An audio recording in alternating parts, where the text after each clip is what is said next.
तो बच्चों देखो, समतल सतह से अपवर्तन का एक बहुत स्पेशल केस देखते हैं ना। तो कई बार ऐसा होता है कि ऑब्जेक्ट और देखने वाले ऑब्जर्वर के बीच कांच की कोई समानांतर स्लैब रख देते हैं, समानांतर सिल्ली रख देते हैं। तो अब इस ऑब्जर्वर को इस ऑब्जेक्ट की इमेज कहाँ प्रतीत होगी वो देखना है ना। तो इसको समझने के लिए एक बहुत नॉर्मल सा केस दे रहा हूँ, ध्यान से देखना। ठीक है, चलो मान लेते हैं कि इधर कोई ऑब्जेक्ट है, इधर इसको देखने वाला कोई दर्शक है, मतलब कोई ऑब्जर्वर है। और ध्यान रखना कि शुरुआती है ना, शुरुआती लेवल पर हम जितने भी क्वेश्चन करेंगे उसमें यही मानेंगे कि ऑब्जेक्ट और ऑब्जर्वर दोनों सेम माध्यम में, मतलब ऑब्जेक्ट अगर हवा में है तो ऑब्जर्वर भी हवा से देख रहा है, और ऑब्जेक्ट अगर पानी में है तो ऑब्जर्वर भी पानी से देख रहा है। तो शुरुआती लेवल पर जो क्वेश्चन करेंगे उसमें यही मानेंगे कि ऑब्जेक्ट और ऑब्जर्वर दोनों समान माध्यम में है। मतलब ऑब्जेक्ट सॉरी है ना, दर्शक या ऑब्जर्वर जिस माध्यम में उसका अपवर्तनांक एन ऑब्जर्वर हो, तो ऑब्जेक्ट भी उसी माध्यम में है ना। अब तुम बताओ कि ऑब्जेक्ट और ऑब्जर्वर के बीच कोई स्लैब न रखें, तब तो कोई अनपढ़ ही बता सकता है कि तब तो ऑब्जेक्ट वास्तव में जितनी दूरी पर है उतनी दूरी पर इस दर्शक को प्रतीत भी होगा। लेकिन इस बार है ना, लेकिन इस बार ऐसा करते हैं कि ऑब्जेक्ट और ऑब्जर्वर के बीच पारदर्शक कांच की कोई समानांतर स्लैब रख देते हैं। चलो इस स्लैब की मोटाई टी मान लेते हैं और इसका अपवर्तनांक एन स्लैब मान लेते हैं ना। वही चीज करें कि ऑब्जेक्ट और ऑब्जर्वर के बीच कांच की कोई समानांतर स्लैब रख देते हैं, बस। अब अगर दर्शक यहाँ से देखे तो उसको इस ऑब्जेक्ट की इमेज कहाँ प्रतीत होगी वो देखना है। तो चलो पहली बार कर रहे हैं इसलिए छोटे बच्चों टाइप से किरण चित्र बना देते हैं ना। तो हमको अच्छे पता है कि बताओ ऑब्जेक्ट जिस कलर का उस कलर की किरणें निकलेंगी। चलो ऑब्जेक्ट से निकलने वाली कोई भी दो किरणें बनाते हैं। चलो आसानी के लिए ऑब्जेक्ट से निकलने वाली एक किरण तो ऐसी बनाते हैं जो सतह पर अभिलंबित गिर रही है। तो हमको पता है कि ये किरण तो अभिलंबित गिर रही है, तो बिल्कुल अभिलंबित ही प्रवेश कर जाएगी, मतलब ये किरण तो बिना मुड़े सीधी की सीधी चली आएगी। और चलो ऑब्जेक्ट से निकलने वाली दूसरी किरण ऐसी बनाते हैं जो थोड़ी टेढ़ी आ रही है।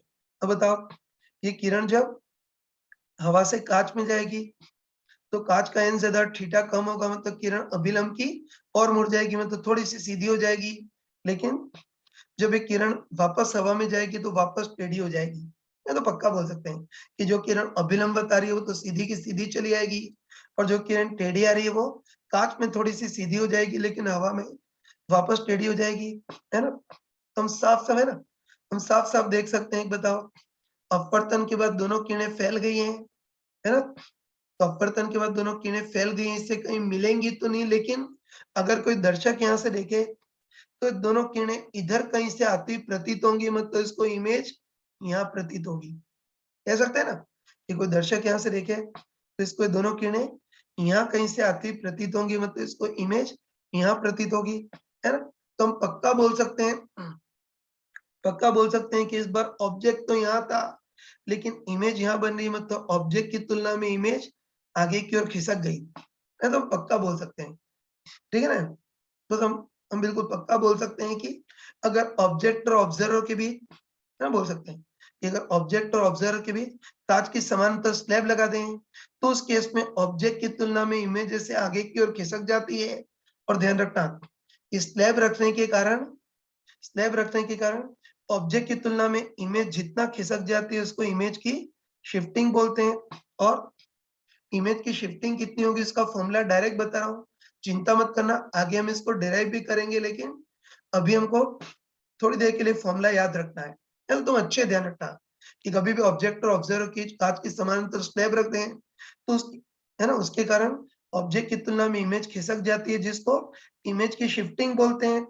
और तुम अच्छे ध्यान रखना कि कभी भी स्लैब रख दें तो उसके कारण इमेज की शिफ्टिंग कितनी होती है, t one minus one upon n relative. ये फॉर्मूला कहाँ से आया, वो डेरिवेशन की चिंता करने की जरूरत नहीं है, थोड़ी देर बाद मैं उसकी डेरिवेशन बताऊंगा।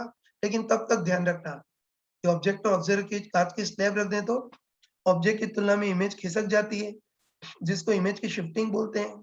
और स्लैब के कारण इमेज की शिफ्टिंग कितनी होती है, याद रखना, स्लैब के कारण इमेज की शिफ्टिंग कितनी होती है, t one minus one upon n relative, जहाँ टी तो स्लैब की मोटाई और इसमें एन रिलेटिव क्या होता है, n slab upon n observer.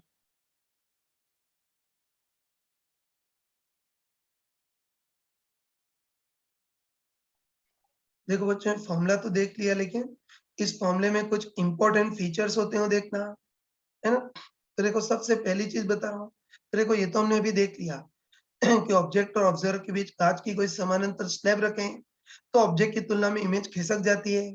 और अभी हमने पढ़ लिया था कि इमेज की शिफ्टिंग इमेज की शिफ्टिंग t1 - 1 अपन n रिलेटिव होती है, तो पढ़ लिया था। लेकिन तुम अच्छे ध्यान रखना कि इमेज की शिफ्टिंग हमेशा किस दिशा में होती है? आपतित किरणों की दिशा में होती है। तो ये ध्यान रखना कि इमेज की शिफ्टिंग t1 - 1 अपन n रिलेटिव होती है, पढ़ लिया। लेकिन इंपॉर्टेंट चीज ध्यान रखना कि इमेज की शिफ्टिंग हमेशा आपतित किरणों की दिशा में होती है। मतलब, है ना, जैसे इस बार आपतित किरणें लेफ्ट दिशा में जा रही हैं, तो ऑब्जेक्ट की तुलना में इमेज की शिफ्टिंग भी लेफ्ट दिशा में होगी। और अगर आपतित किरणें से राइट दिशा में जा रही हो, तो ऑब्जेक्ट की तुलना में इमेज की शिफ्टिंग भी राइट दिशा में होगी। तो याद रखना कि शिफ्टिंग हमेशा किस दिशा में होती है? आपतित किरणों की दिशा में। आपतित किरण लेफ्ट दिशा में जा रही हो तो शिफ्टिंग भी लेफ्ट दिशा में, और आपतित किरणें राइट दिशा में जा रही हो तो शिफ्टिंग भी राइट दिशा में। ये पहला पॉइंट देख लिया ना। अब दूसरा पॉइंट देखते हैं ना। तो अभी देखा था कि अगर स्लैब रख दें तो ऑब्जेक्ट की तुलना में इमेज की शिफ्टिंग t1 - 1 अपन n रिलेटिव होती है ना।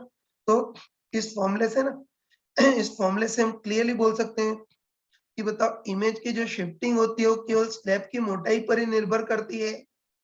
है ना, क्लियरली बोल सकते हैं कि इमेज की जो शिफ्टिंग होती है वो केवल स्लैब की मोटाई पर ही निर्भर करती है। बाकी ये स्लैब की स्थिति, मतलब स्लैब की ऑब्जेक्ट से दूरी पर निर्भर नहीं करती है। तुम खुद बताओ, है ना। तुम खुद बताओ कि इस फॉर्मूले में कहीं भी स्लैब की स्थिति, मतलब स्लैब की ऑब्जेक्ट से दूरी का कोई जिक्र है क्या? नहीं है ना। तो इससे हम पक्का बोल सकते हैं, है ना। तो इससे हम पक्का बोल सकते हैं कि इमेज की जो शिफ्टिंग होती है वो केवल स्लैब की मोटाई पर निर्भर करती है।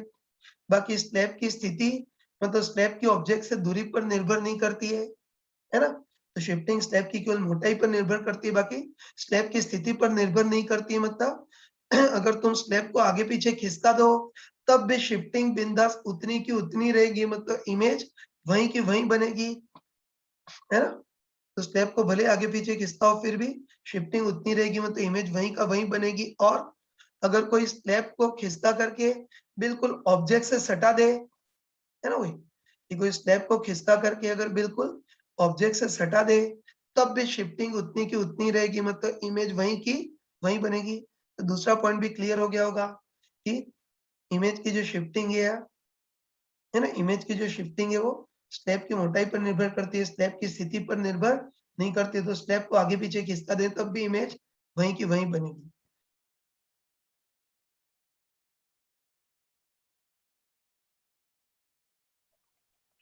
चलो बच्चों, यही जो कंसेप्ट पढ़ा उस पे बेस कुछ चिल्लर टाइप के क्वेश्चन करते हैं, ध्यान से देखना है ना। तो इस बार मान लेते हैं इधर ऑब्जेक्ट है, देखने वाला ऑब्जर्वर है, और बीच में कांच की स्लैब रख दी है। तो हमको पता है कि ऑब्जेक्ट की तुलना में इमेज खिसक जाती है, ये हमको पता है ना। इमेज यहाँ बनेगी। अब देखो, पहले केस में ना, पहले केस में हम ऐसा करते हैं कि ऑब्जेक्ट को तो बिल्कुल फिक्स रखते हैं, लेकिन ये जो स्लैब है इसको 2 मिलीमीटर पर सेकंड के वेग से लेफ्ट दिशा में गति करा रहे हैं। तो इस बार इमेज का परिणामी वेग कितना होगा वो देखना है। ये तो हम इजीली बोल सकते हैं ना, ये तो ऑब्जेक्ट तो बिल्कुल फिक्स है, केवल स्लैब ही गति कर रहा है। और मैंने अभी तुमको, है ना, अभी तुमको चमका कर बताया था कि स्लैब को अगर आगे पीछे खींचता है तो इमेज पर कोई प्रभाव नहीं पड़ेगा। तो स्लैब चाहे कितना भी गति कर रही है उसके कारण इमेज पर कोई प्रभाव नहीं पड़ेगा, इमेज वहीं की वहीं रहेगी। मतलब इस बार इमेज बिल्कुल फिक्स रहेगी, मतलब स्थिर रहेगी। चलो, अब इसी क्वेश्चन को मैं चेंज कर रहा हूँ, वो देखना है ना। तो चलो इस बार ऑब्जेक्ट और स्लैब दोनों को गति कराते हैं। स्लैब तो 2 मिलीमीटर पर सेकंड के वेग से गति कर रही है, और चलो जो ऑब्जेक्ट है उसको 5 मिलीमीटर पर सेकंड के वेग से गति करा रहे हैं। अब इमेज का परिणामी वेग कितना होगा वो देखना है। इजीली कर सकते हैं ना। स्लैब की गति का प्रभाव अलग और ऑब्जेक्ट की गति का प्रभाव अलग देखेंगे। पहले स्लैब की गति, तो मैंने बताया था कि स्लैब को आगे पीछे खींचता है तो इमेज पर कोई प्रभाव नहीं पड़ता है। तो स्लैब का जो वेग है उसके कारण तो इमेज पर कोई प्रभाव नहीं पड़ेगा। लेकिन अब ऑब्जेक्ट की गति तो ऑब्जेक्ट की गति का प्रभाव पड़ेगा। और तुम आराम से बताओ ना, कि तुम आराम से बताओ कि ऑब्जेक्ट की तुलना में इमेज की शिफ्टिंग t1 - 1/n रिलेटिव होती है, तो स्लैब की मोटाई t भी कांस्टेंट है, n रिलेटिव भी कांस्टेंट है तो शिफ्टिंग भी कांस्टेंट रहेगी। शिफ्टिंग कांस्टेंट रहेगी मतलब ऑब्जेक्ट और इमेज के बीच फासला कांस्टेंट रहेगा। तो तुम बताओ कि फासले को कांस्टेंट रखने के लिए ऑब्जेक्ट 5 के वेग से गति कर रहा है, तो बेचारी इस इमेज को भी 5 मिलीमीटर पर सेकंड के वेग से गति करनी पड़ेगी, है ना? कह सकते हैं, तो पक्का बोल सकते हैं कि मतलब शिफ्टिंग कांस्टेंट रहेगी, मतलब ऑब्जेक्ट और इमेज के बीच फासला कांस्टेंट रखना है। तो ऑब्जेक्ट और इमेज के बीच फासला कांस्टेंट रखने के लिए ऑब्जेक्ट 5 के वेग से गति कर रहा है, तो इस फासले को मेंटेन रखने के लिए बेचारी इमेज को भी 5 के वेग से गति करना पड़ेगा। तो पक्का बोल सकते हैं स्लैब की गति का कोई प्रभाव नहीं पड़ेगा, लेकिन ऑब्जेक्ट का वेग 5 है, तो उसके कारण फासले को मेंटेन रखने के लिए इमेज को भी 5 के वेग से गति करनी पड़ेगी। तो चिल्लर टाइप के क्वेश्चन हो तो तुम इजीली कर सकते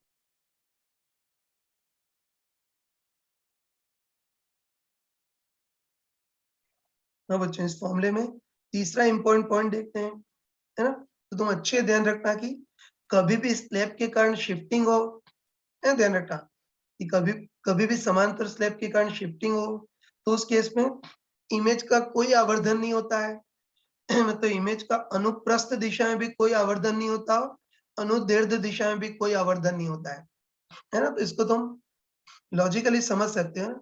जैसे मान लेते हैं ना मान लेते हैं कि इस बार ऑब्जेक्ट लंबाई में फैला हुआ है, मतलब अनुदैर्ध्य दिशा में फैला हुआ है, पर चलो ऑब्जेक्ट को ए बी नाम दे देते हैं। तो तुम खुद बताओ, है ना? तुम खुद बताओ कि इस स्लैब के कारण, तुम खुद बताओ कि स्लैब के कारण ए की इमेज ए डैश जितना शिफ्टेड होगी, बी की इमेज बी डैश भी उतना ही शिफ्टेड होगी। हम बोल सकते हैं कि स्लैब के कारण ए की इमेज ए डैश जितना शिफ्टेड होगी, बी की इमेज बी डैश भी उतना ही शिफ्टेड होगी। तो ऑब्जेक्ट ए बी की लंबाई और image A dash B dash की अनुदैर्ध्य लंबाई भी बराबर होगी। और उसी लॉजिक से बोल सकते हैं कि अनुप्रस्थ लंबाई भी बराबर होगी। जैसे ए की इमेज ए डैश यहाँ बनी, बी की इमेज बी डैश यहाँ बनी, तो अनुप्रस्थ ऊंचाई भी बराबर होगी, है ना? तो ध्यान रखना कि आगे, ध्यान रखना कि आगे गधोटाई से इतना डिटेल में देखने का टाइम नहीं है ना, इतना डिटेल में ऑपरेशन करने का टाइम नहीं है। तो आगे तीसरे रिजल्ट की फॉर्म है, इसको ध्यान रखना। तो अच्छे ध्यान रखना कि कभी भी समांतर स्लैब के कारण शिफ्टिंग हो, तो उस केस में इमेज का कोई आवर्धन नहीं होगा, अनुप्रस्थ दिशा में भी आवर्धन नहीं होगा और अनुदैर्ध्य दिशा में भी आवर्धन नहीं होगा। मतलब बिंदास बोल सकते हैं कि ऑब्जेक्ट की जितनी ऊंचाई लंबाई है, इमेज की भी ऊंचाई लंबाई उतनी होगी। तो कई बार क्वेश्चन आते हैं, कई बार क्वेश्चन आते हैं, तो कई बार हमको क्या हो रहा है, लेकिन कई बार हमको पूछता है कि स्लैब से शिफ्टिंग हो रही है, ऑब्जेक्ट की लंबाई एल है, तो इमेज की लंबाई कितनी होगी? तो हम पक्का बोल सकते हैं कि स्लैब से शिफ्टिंग हो तो किसी दिशा में कोई आवर्धन नहीं होता है। मतलब हम बिंदास बोल सकते हैं कि ऑब्जेक्ट की लंबाई एल है, तो इमेज की भी लंबाई एल होगी। और जो ऑब्जेक्ट है वो एक्स अक्ष से थीटा कोण पर है, तो इमेज भी एक्स अक्ष से थीटा कोण पर ही होगी। तो ये हमने तीसरा पॉइंट देख लिया। अब चलो चौथा पॉइंट देखते हैं, है ना? तो चौथे पॉइंट में, सॉरी, है ना चौथे पॉइंट पे ध्यान रखना कि किरणें जितनी बार स्लैब से गुजरेंगी उतनी बार शिफ्टिंग होगी। ये तुम बताओ कि अभी तो ये किरणें है ना, तुम बताओ कि अभी तो ये किरणें स्लैब से केवल एक ही बार गुजर रही है, तो एक ही बार शिफ्टिंग हो रही है। लेकिन आगे कुछ क्वेश्चन ऐसे रखेंगे जिसमें इधर दर्पण रखते हैं, है ना? आगे कुछ ऐसे क्वेश्चन करेंगे जिसमें इधर दर्पण रखते हैं, तो तब दर्पण रखेंगे तो किरणें परावर्तित होंगी और लौट कर पीछे जाएंगी, और पीछे जाते टाइम वापस स्लैब से गुजरेंगी तो वापस शिफ्टिंग होगी। तो लास्ट पॉइंट ये ध्यान रखना कि किरणें जितनी बार स्लैब से गुजरती है उतनी बार शिफ्टिंग होती है। अभी किरणें स्लैब से एक बार गुजर रही है, एक ही बार शिफ्टिंग, लेकिन परावर्तित होकर के अगर पीछे की ओर जाए तो दूसरी बार वापस शिफ्टिंग होगी। तो ये मैंने सारे कंसेप्ट बता दिए, है ना? चिंता मत करना, इसको मैंने प्रॉपर शब्दों में लिख भी दिया है ना? तो इसको प्रॉपर शब्दों में लिख भी दिया है, तो वीडियो पॉज करके इसको नोट कर सकते हो। अब हम इसके क्वेश्चंस करते हैं। देखो बच्चों, अभी हमने समानांतर स्लैब के कारण इमेज की शिफ्टिंग कितनी होती है उसका जस्ट फॉर्मूला ही पढ़ा, लेकिन एक बार फटाफट इस फॉर्मूले को डिराइव कर लेते हैं। इसको डिराइव करने के दो तरीके हैं। एक तो इसको तुम किताबी तरीके से डिराइव कर सकते हो, और इसको डिराइव करने का बेस्ट तरीका है कि इसको हम लेटरल शिफ्टिंग, मतलब जो हमने पार्श्व विस्थापन देखा था उससे भी इमेज की शिफ्टिंग को डिराइव कर सकते हो। चलो पहले किताबी तरीके से करते हैं। तो उसके लिए वही प्रैक्टिकल केस दे रहा हूँ। जैसे मान लेते हैं कोई पात्र है, उसमें h ऊंचाई तक पानी भरा हुआ है, पानी का अपवर्तनांक म्यू मान लेते हैं और बाहर का माध्यम हवा मान लेते हैं, है ना। देखो इस पात्र के बॉटम में कोई सिक्का रखा है जो कि ऑब्जेक्ट का काम कर रहा है। तो दर्शक ऊपर से देखे तो सिक्के की इमेज कितनी गहराई पर प्रतीत होगी वो देखना है। तो ये चीज हम कई बार कर चुके हैं, है ना। हमको अच्छे पता है कि बताओ ऑब्जेक्ट की किरणें पानी की समतल सतह से अपवर्तित हो रही है। तो समतल सतह से अपवर्तन का शॉर्ट वाला फॉर्मूला लगाते हैं, मतलब इस बार इमेज की गहराई इक्वल टू ऑब्जेक्ट की गहराई अपन एन रिलेटिव, जहाँ एन रिलेटिव n1/n2 होता है। तो आराम से बताओ कि अभी किरणें किधर से किधर जा रही है, पानी से हवा की ओर जा रही है। तो पहला माध्यम पानी है तो n1 का काम तो पानी का अपवर्तनांक म्यू, और दूसरा माध्यम हवा है तो n2 1। बस इससे हम इमेज की गहराई निकाल सकते हैं। तो बताओ इमेज की गहराई बराबर ऑब्जेक्ट की गहराई पर n रिलेटिव ना। तो इमेज की गहराई इक्वल टू ऑब्जेक्ट की गहराई। तो बताओ ऑब्जेक्ट की गहराई h अपन n रिलेटिव कितना हो गया म्यू। बस इससे हम पक्का बोल सकते हैं, इससे हम पक्का बोल सकते हैं कि सिक्का या ऑब्जेक्ट सतह से h गहराई पर है। तो बताओ अगर इसकी इमेज देखें तो इमेज सतह से कितनी गहराई पर प्रतीत होगी, h/म्यू। तो बस स्मार्टली बताओ तुम, है ना, स्मार्टली बताओ कि बताओ ऑब्जेक्ट h गहराई पर है और इमेज h/म्यू इतनी गहराई पर प्रतीत हो रही है। तो तुम खुद बताओ कि ऑब्जेक्ट की तुलना में इमेज कितना आगे की ओर शिफ्ट हो गई, है ना। ऑब्जेक्ट की गहराई h और इमेज की गहराई h/म्यू। तुम बताओ कि ऑब्जेक्ट की तुलना में इमेज कितना ऊपर की ओर शिफ्ट हो गई, बताओ h माइनस h/म्यू जितना ऊपर की ओर शिफ्ट हो गई। तो बताओ इमेज की शिफ्टिंग कितनी हो गई, h को कॉमन ले तो 1 माइनस 1/म्यू। बस हम पक्का बोल सकते हैं ना। हम दूसरे दृष्टिकोण से ऐसा ही बोल सकते हैं कि बताओ ऑब्जेक्ट की जो किरणें है वो h मोटाई की पानी की स्लैब से गुजर रही है, ऐसा बोल सकते हैं ना। इस बार ऑब्जेक्ट की किरणें प्रभावी रूप से h मोटाई की पानी की स्लैब से गुजर रही हैं। तो h मोटाई की पानी की स्लैब से गुजरे तो ऑब्जेक्ट की तुलना में इमेज ऊपर शिफ्ट हो जाएगी, और कितना शिफ्ट होगी, h 1 माइनस 1/म्यू। बताओ इस पानी की जो मोटाई है उसको h की जगह अगर t लिख दें तो t 1 माइनस 1/म्यू, है ना। तो इससे बोल सकते हैं कि स्लैब के कारण इमेज की शिफ्टिंग कितनी होती है, t 1 माइनस 1/म्यू। और बाहर कोई अन्य माध्यम होता तो म्यू की जगह म्यू रिलेटिव आ जाता।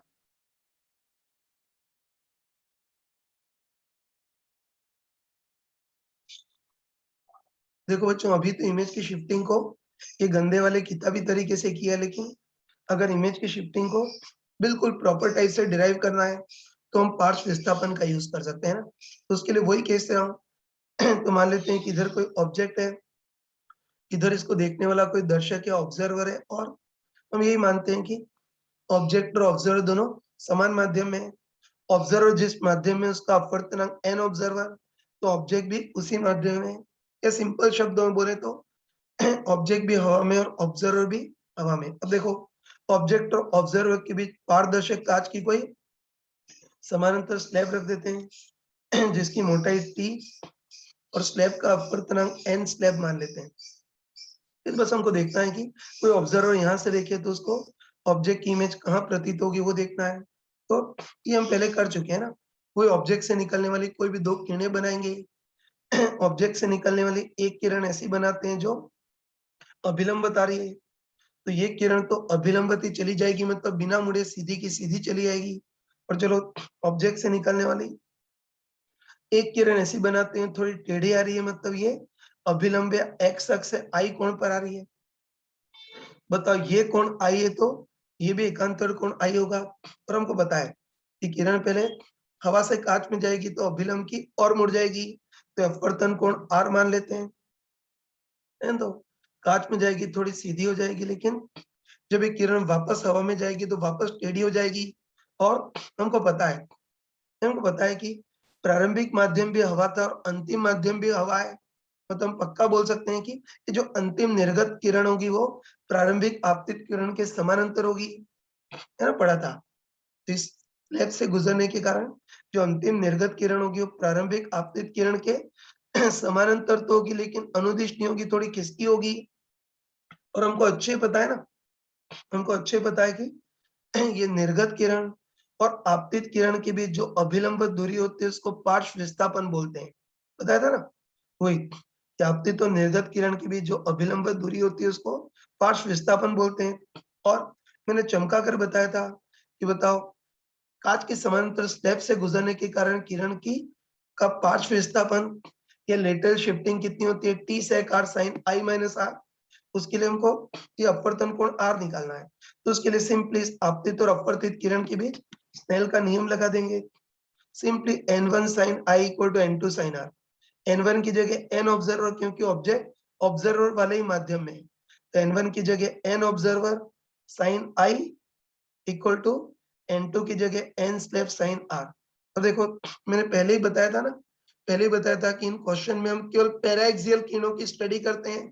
तो मान लेते हैं कि किरणें पैराएक्सियल हैं जिनके लिए आपतन कोण i स्मॉल है तो अपवर्तन कोण r भी स्मॉल होगा, और कोण बहुत स्मॉल है तो हम अप्रोक्सीमेशन लगा सकते हैं। तो बताओ कोण बहुत स्मॉल है तो साइन i को अप्रोक्सीमेटली i लिख सकते हैं और साइन r को अप्रोक्सीमेटली r लिख सकते हैं, है ना। तो इससे सॉल्व करेंगे तो r अपने पास कितना आ जाएगा, i, है ना, r इक्वल टू कितना आ जाएगा, i n observer upon n slab, इनको नीचे ट्रांसफर करेंगे तो r इक्वल टू कितना आ गया, i upon n slab upon n observer, ये आ गया।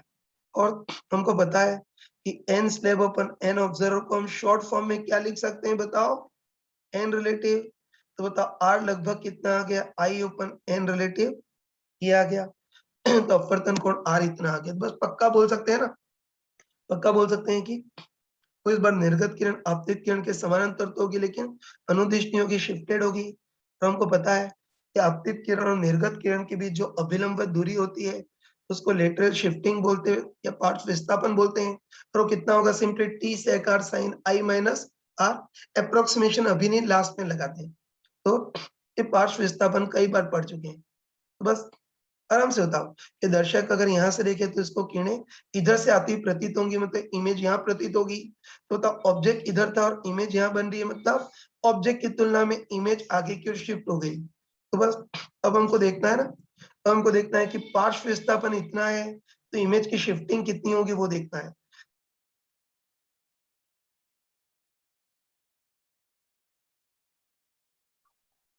हाँ बच्चों, तो एक बार देखते हैं कि लेटरल शिफ्टिंग इतनी है तो इमेज की शिफ्टिंग कितनी होगी वो देखना है। तो उसके लिए इस छोटे वाले समकोण त्रिभुज को देख सकते हो। बताओ इस समकोण त्रिभुज में कोण आई है, उसके बाद लंब का काम कौन कर रहा है, ये लेटरल शिफ्टिंग है, पार्श्व विस्थापन।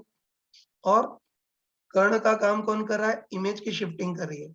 बस तुम आराम से बताओ कि समकोण त्रिभुज में कोण आई है, लेटरल शिफ्टिंग लंब का काम कर रही है, तो बताओ कर्ण कितना होगा, लंब का कोसेक आई। नहीं तो ट्रिग्नोमेट्री आती होगी। इस समकोण त्रिभुज में लंब तो लेटरल शिफ्टिंग के बराबर है, तो बताओ इमेज की शिफ्टिंग या कर्ण कितना होगा, बताओ लंब का कोसेक आई। या अगर कोई मंद बुद्धि हो तो इसको 9-10 के बच्चों टाइप से लिख भी सकता है कि बताओ कर्ण और लंब को कौन रिलेट करता है, साइन आई। तो बताओ साइन आई इक्वल टू लंब बटे कर्ण, साइन आई इक्वल टू लंब बटे कर्ण। कर्ण को इधर और साइन आई को इधर ट्रांसफर करें तो कर्ण इक्वल टू लंब अपन साइन आई। इसको लंब का कोसेक आई लिख सकते हैं, लेकिन मेरे ख्याल से ये सारी चीजें तुमको आती होंगी, मुंह जुबानी बोल सकते हैं ना, बिल्कुल मुंह जुबानी बोल सकते हैं कि समकोण त्रिभुज में कोण आई है, लंब जो है वो लेटरल शिफ्टिंग का काम कर रहा है। तो इस बार इमेज की शिफ्टिंग या कर्ण कितना होगा, लंब का कोसेक आई। होता लंब लेटरल शिफ्टिंग के बराबर है तो t sec r sine i minus r है। बस इमेज की शिफ्टिंग, है ना, इमेज की शिफ्टिंग या कर्ण कितना होगा, लंब का कोसेक आई, मतलब लेटरल शिफ्टिंग का कोसेक आई। तो बताओ लेटरल शिफ्टिंग तो t sec r sine i minus r, तो इमेज की शिफ्टिंग होगी लेटरल शिफ्टिंग का भी कोसेक आई होगी। बस अब इसमें अप्रोक्सीमेशन लगा सकते हैं ना, मैंने पहले ही बताया था कि इसमें हम केवल पैराक्सियल किरणों की बात करते हैं और पैराक्सियल किरणों के लिए आई और आर बहुत स्मॉल होंगे, तो अप्रोक्सीमेशन लगा सकते हैं, है ना। तो हमको पता है कि कोण बहुत स्मॉल हो तो कॉस थीटा तो लगभग 1, तो सेक आर भी लगभग 1 होगा। और ऐसे हमको पता है कि कोण बहुत स्मॉल है तो साइन थीटा को अप्रोक्सीमेटली थीटा, तो साइन आई माइनस आर को अप्रोक्सीमेटली आई माइनस आर। और ऐसे बताओ जो कोसेक आई है, इस कोसेक आई को हम क्या लिख सकते हैं, 1 ओपन साइन आई, और कोण बहुत स्मॉल है तो साइन आई को अप्रोक्सीमेटली आई लिख सकते हैं। बस इससे इमेज की शिफ्टिंग आ जाएगी। ठीक वैसे ही कोण बहुत स्मॉल है तो सेक आर लगभग 1, साइन आई माइनस आर को हम लगभग आई माइनस आर लिख सकते हैं, और इस साइन आई को आई लिख सकते हैं। तो बताओ शिफ्टिंग कितनी हो गई इमेज की, टी। बताओ इस चीज को हम आई माइनस आर लिख सकते हैं, और नीचे जो साइन है इसको लगभग आई लिख सकते हैं। तो भाग देंगे तो आई ओपन आई तो 1 माइनस आर ओपन आई इतना आ गया। अब इसमें आर का मान भी रख सकते हैं ना। बताओ स्नेल के नियम से आर का मान हमने कितना निकाला था, i upon n relative. Solve करेंगे तो आई से आई भी कैंसल, तो इमेज की शिफ्टिंग कितनी आ गई, t 1 minus 1 upon n relative. तो ये इसको डिराइव करने का सबसे बेस्ट तरीका है। तो ध्यान रखना कि शुरू में अपवर्तन में हमने पार्श्व विस्थापन में तो लेटरल शिफ्टिंग निकाली थी, और अभी इमेज की शिफ्टिंग निकाली है। दोनों भाई बहने आपस में रिलेटेड हैं, और इस त्रिभुज से हम पक्का बोल सकते हैं कि इमेज की शिफ्टिंग बराबर लेटरल शिफ्टिंग का कोसेक आई। हाँ बच्चों, अभी इसको हमने दोनों टाइप से डिराइव कर लिया, लेकिन ध्यान रखना कि आगे जो क्वेश्चन करेंगे उसमें डेरिवेशन का कोई यूज नहीं है। बस आगे गधों टाइप से इतना डिराइव करने की जरूरत नहीं, आगे हम डायरेक्ट फॉर्मूले का ही यूज करेंगे।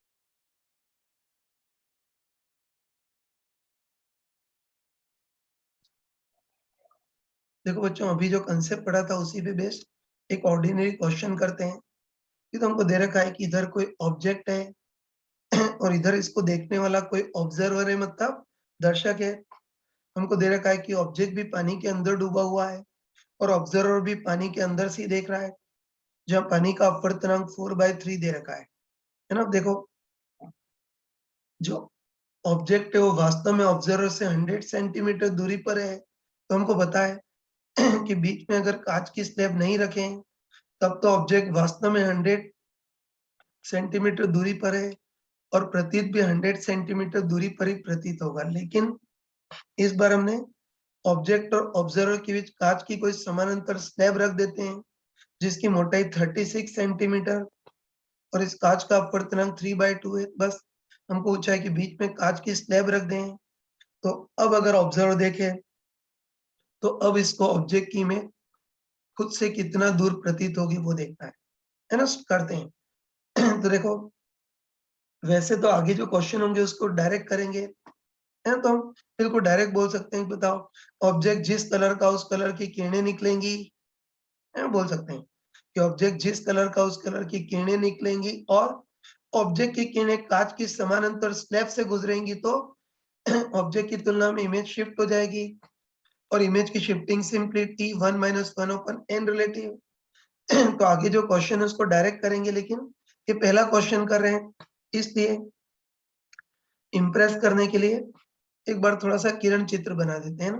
तो हमको पता है कि ऑब्जेक्ट जिस कलर का उस कलर की किरणें निकलेंगी। चलो ऑब्जेक्ट से निकलने वाली कोई भी दो किरणें बनाते हैं ना। चलो ऑब्जेक्ट से निकलने वाली एक किरण ऐसी बनाते हैं जो अभिलंब बता रही है। तो हमको पता है कि जो किरण अभिलंब बताएगी वो तो अभिलंबत निकल जाएगी, बिना मुड़े सीधी की सीधी चली जाएगी।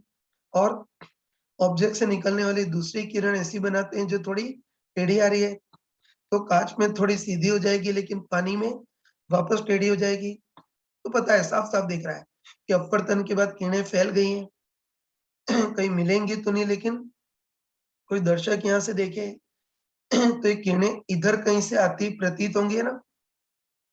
कोई दर्शक यहाँ से देखे तो किरणें इधर कहीं से आती प्रतीत होंगी, मतलब इस बार ऑब्जेक्ट की इमेज यहाँ बनेगी, इधर प्रतीत होगी, है ना। तो बस हम डायरेक्ट कर सकते हैं, है ना। आगे किरण चित्र भी बनाने की जरूरत नहीं, हम डायरेक्ट कर सकते हैं, है ना। तो हम पक्का बोल सकते हैं कि ऑब्जेक्ट की किरणें कांच की समानांतर स्लैब से गुजर रही है ना। बस हम डायरेक्ट कर सकते हैं कि ऑब्जेक्ट की किरणें कांच की समानांतर स्लैब से गुजरेंगी, तो बताओ ऑब्जेक्ट की तुलना में इमेज खिसक जाएगी, और ऑब्जेक्ट की तुलना में इमेज जितना खिसकती है उसको इमेज की शिफ्टिंग बोलते हैं। और डायरेक्ट फॉर्मूला लगाएंगे कि स्लैब के कारण इमेज की शिफ्टिंग कितनी होगी, t 1 minus 1 upon n relative. जहां मैंने चमका कर बताया था कि n रिलेटिव क्या होता है n स्लैब अपन n ऑब्जर्वर, तो n स्लैब तो 3/2 अपन n ऑब्जर्वर 4/3, इसको सॉल्व करेंगे तो 9/8 ये n रिलेटिव आ गया। बस इससे हम इमेज की शिफ्टिंग निकाल सकते हैं ना। लिख देता हूं कि इस बार इमेज की शिफ्टिंग कितनी होगी t1 - 1 अपन n रिलेटिव, तो t तो इस स्लैब की मोटाई, तो इस स्लैब की मोटाई कितनी है 36 सेंटीमीटर, 1 - 1 अपन n रिलेटिव, तो तुम मुझे नहीं बताओ n रिलेटिव 9/8 है, तो 1 अपन n रिलेटिव इसका उल्टा 8/9, 1 - 8/9 करेंगे तो कितना आएगा 1/9, और 1/9 इंटू 36 सेंटीमीटर करोगे तो 4 सेंटीमीटर इतना आएगा। तो पक्का बोल सकते हैं ना, पक्का बोल सकते हैं कि ऑब्जेक्ट और ऑब्जर्वर की कांच की स्लैब रख दें, तो उसके कारण ऑब्जेक्ट की तुलना में इमेज खिसक जाएगी और इमेज की शिफ्टिंग कितनी होगी 4 सेंटीमीटर। और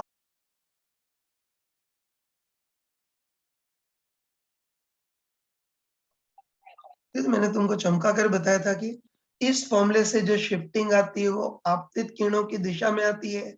बस आराम से है ना, आराम से बताओ कि इस बार आपतित किरणें लेफ्ट दिशा में जा रही हैं, तो ऑब्जेक्ट की तुलना में इमेज भी लेफ्ट दिशा में शिफ्ट होगी, और कितनी शिफ्ट होगी 4 सेंटीमीटर।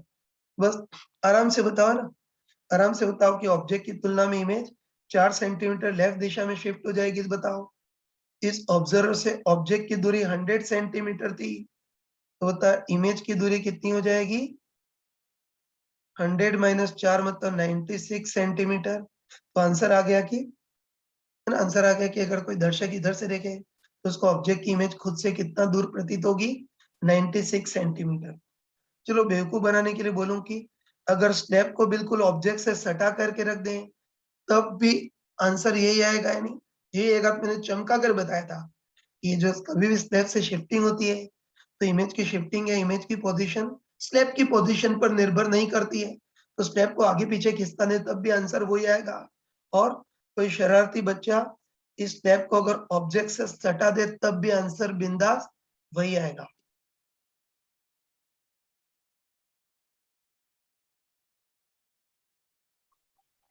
चलो बच्चों इसका एक और क्वेश्चन लेते हैं, और ये क्वेश्चन पिछले क्वेश्चन का ही मॉडिफिकेशन है ना।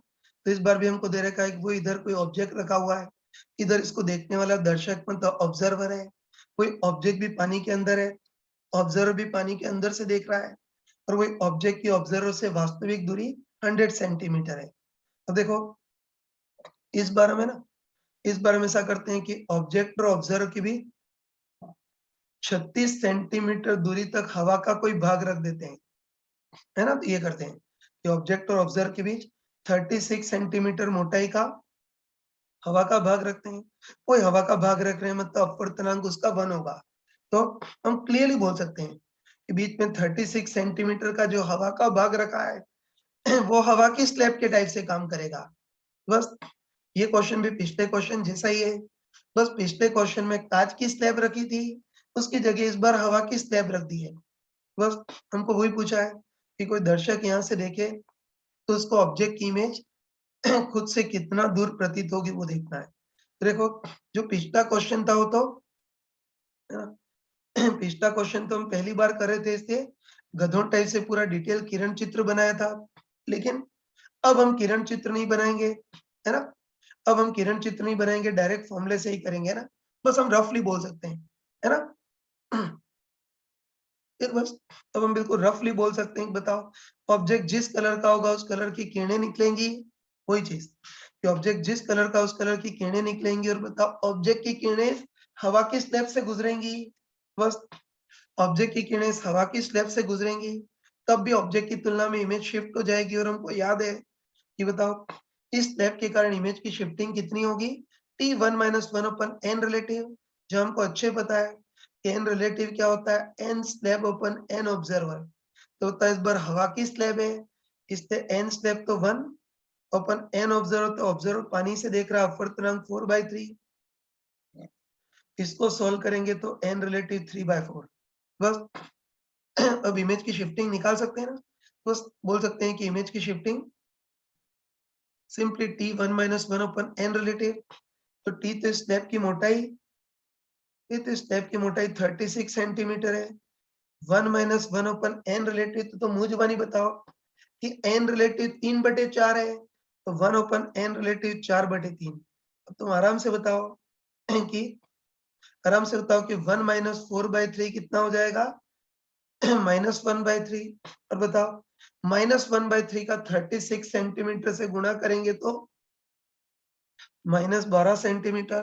बस पक्का बोल सकते हैं इस हवा की स्टेप से गुजरने के कारण, हवा की स्टेप से गुजरने के कारण इमेज की शिफ्टिंग कितनी होगी? -12 सेंटीमीटर। और मैंने तुमको चमका कर बताया था, है ना? चमका कर बताया था कि इस फॉर्मूले से जो शिफ्टिंग आती है वो आपतित किरणों की दिशा में आती है। तो तुम बताओ, है ना? तुम बताओ कि पिछला जो एग्जांपल लिया था उसमें तो शिफ्टिंग पॉजिटिव आई थी। और ध्यान रखना, है ना? अच्छे ध्यान रखना कि इस फॉर्मूले से अगर शिफ्टिंग पॉजिटिव आती है, उसका मतलब तो है कि शिफ्टिंग मानी गई दिशा के अनुदिश होगी, मतलब आपतित किरणों की दिशा में होगी। लेकिन इस बार इमेज की शिफ्टिंग नेगेटिव आ रही है, और हम समझ गए कि इमेज की शिफ्टिंग नेगेटिव आ रही है, मतलब इस बार शिफ्टिंग मानी गई दिशा के अपोजिट होगी। मतलब इस बार हम, है ना, हर बार शिफ्टिंग आपतित किरणों की दिशा में होती है, तो इस बार आपतित किरणों के अपोजिट होगी। ठीक है, इसको कर सकते, ये तो ध्यान रखना कि आगे इतना दिमाग खपाने की जरूरत नहीं। बस हम तो आंखें बंद करके शिफ्टिंग t1 - 1 अपन n रिलेटिव इस फॉर्मूले से ही निकालेंगे। तो ध्यान रखना कि फॉर्मूले से निकालने पर शिफ्टिंग पॉजिटिव आ रही है, तो उसका मतलब है कि शिफ्टिंग मानी गई दिशा के अनुदिश होगी, मतलब आपतित किरणों की दिशा में होगी। लेकिन इस बार सॉल्व करने पर शिफ्टिंग नेगेटिव आ रही है, तो इसका मतलब है कि शिफ्टिंग मानी गई दिशा के अपोजिट होगी। तो हर बार शिफ्टिंग आपतित किरणों की दिशा में होती थी, तो इस बार शिफ्टिंग आपतित किरणों के अपोजिट होगी। तो ध्यान रखना, शिफ्टिंग नेगेटिव आ रही है, मतलब इस बार शिफ्टिंग आपतित किरणों के अपोजिट होगी। है ना? तुम बताओ कि आपतित किरणें लेफ्ट दिशा में जा रही है, तो इमेज की शिफ्टिंग उल्टी राइट दिशा में होगी। और शिफ्टिंग का परिमाण कितना होगा? 12 सेंटीमीटर। बस तुम आराम से बताओ, आराम से बताओ कि इस ऑब्जेक्ट की ऑब्जर्वर से वास्तविक दूरी 100 सेंटीमीटर है और इमेज की शिफ्टिंग 12 सेंटीमीटर आगे की ओर हो गई है। तो होता है दर्शक को इमेज खुद से कितना दूर प्रतीत होगी? 100 + 12 मतलब 112 सेंटीमीटर। जैसे शिफ्टिंग नेगेटिव है तब भी तुम एडजस्ट कर सकते हो। हाँ बच्चों, इस क्वेश्चन को कर तो लिया, लेकिन ध्यान रखना कि एग्जाम में तो ऐसे क्वेश्चन को, है ना, एग्जाम में तो ऐसे क्वेश्चन को डायरेक्ट फॉर्मूले से ही करेंगे, लेकिन तुम चाहो तो एक बार इम्प्रेस करने के लिए इमेज दूर कैसे शिफ्ट होगी उसको किरण चित्र से जस्टिफाई भी कर सकते हो, है ना? एग्जाम में होशियारी करने की जरूरत नहीं है, लेकिन अभी एग्जाम के बाहर है इसलिए हम होशियारी कर सकते हैं ना। वही किरण चित्र से जस्टिफाई भी कर सकते हो। बताओ, ऑब्जेक्ट जिस कलर का उस कलर की किरणें निकलेंगी। ऑब्जेक्ट से निकलने वाली कोई भी दो किरणें बनाते हैं, तो ऑब्जेक्ट से निकलने वाली एक किरण ऐसी बनाते हैं जो अभिलंबित आ रही है, वो तो अभिलंबित ही जाएगी, मतलब बिना मुड़े सीधी की सीधी जाएगी। और, है ना, और ऑब्जेक्ट से निकलने वाली दूसरी किरण ऐसी बनाते हैं जो थोड़ी टेढ़ी जा रही है। तो तुम बताओ कि इस बार एक किरण, है ना, इस बार एक किरण पानी से हवा में जा रही है ना? वही इस बार किरण पानी से हवा मतलब सघन से विरल माध्यम की ओर जा रही है, तो अभिलंब से दूर मुड़ जाएगी, मतलब और टेढ़ी हो जाएगी। और जब पानी में जाएगी तो वापस पहले वाले के समानांतर हो जाएगी। तो साफ साफ देख सकते हो तुम, इस बार भी अपवर्तन के बाद किरणें फैल गई हैं, तो कहीं मिलेंगी तो नहीं, लेकिन कोई दर्शक यहाँ से देखे तो और दूर मिलती प्रतीत होंगी, मतलब इस बार इसको किरणें यहाँ से आती हुई प्रतीत होंगी, इमेज इधर प्रतीत होगी। तो ध्यान रखना, कभी, है ना, एग्जामिनेशन हॉल के बाहर है इसलिए ये किरण चित्र बनाना और सब होशियारी कर रहे हैं, लेकिन अब बेवकूफी नहीं करेंगे। अब तो, है ना, बिल्कुल डायरेक्ट ही करेंगे कि बस ऑब्जेक्ट की किरणें इस लैब से गुजरेंगी, तो इमेज की शिफ्टिंग होगी t1 - 1 अपन n रिलेटिव, सबका मान रखेंगे, तो जो आंसर आएगा उसको हम स्वीकार कर लेंगे। किरण चित्र से जस्टिफाई करने की जरूरत नहीं है।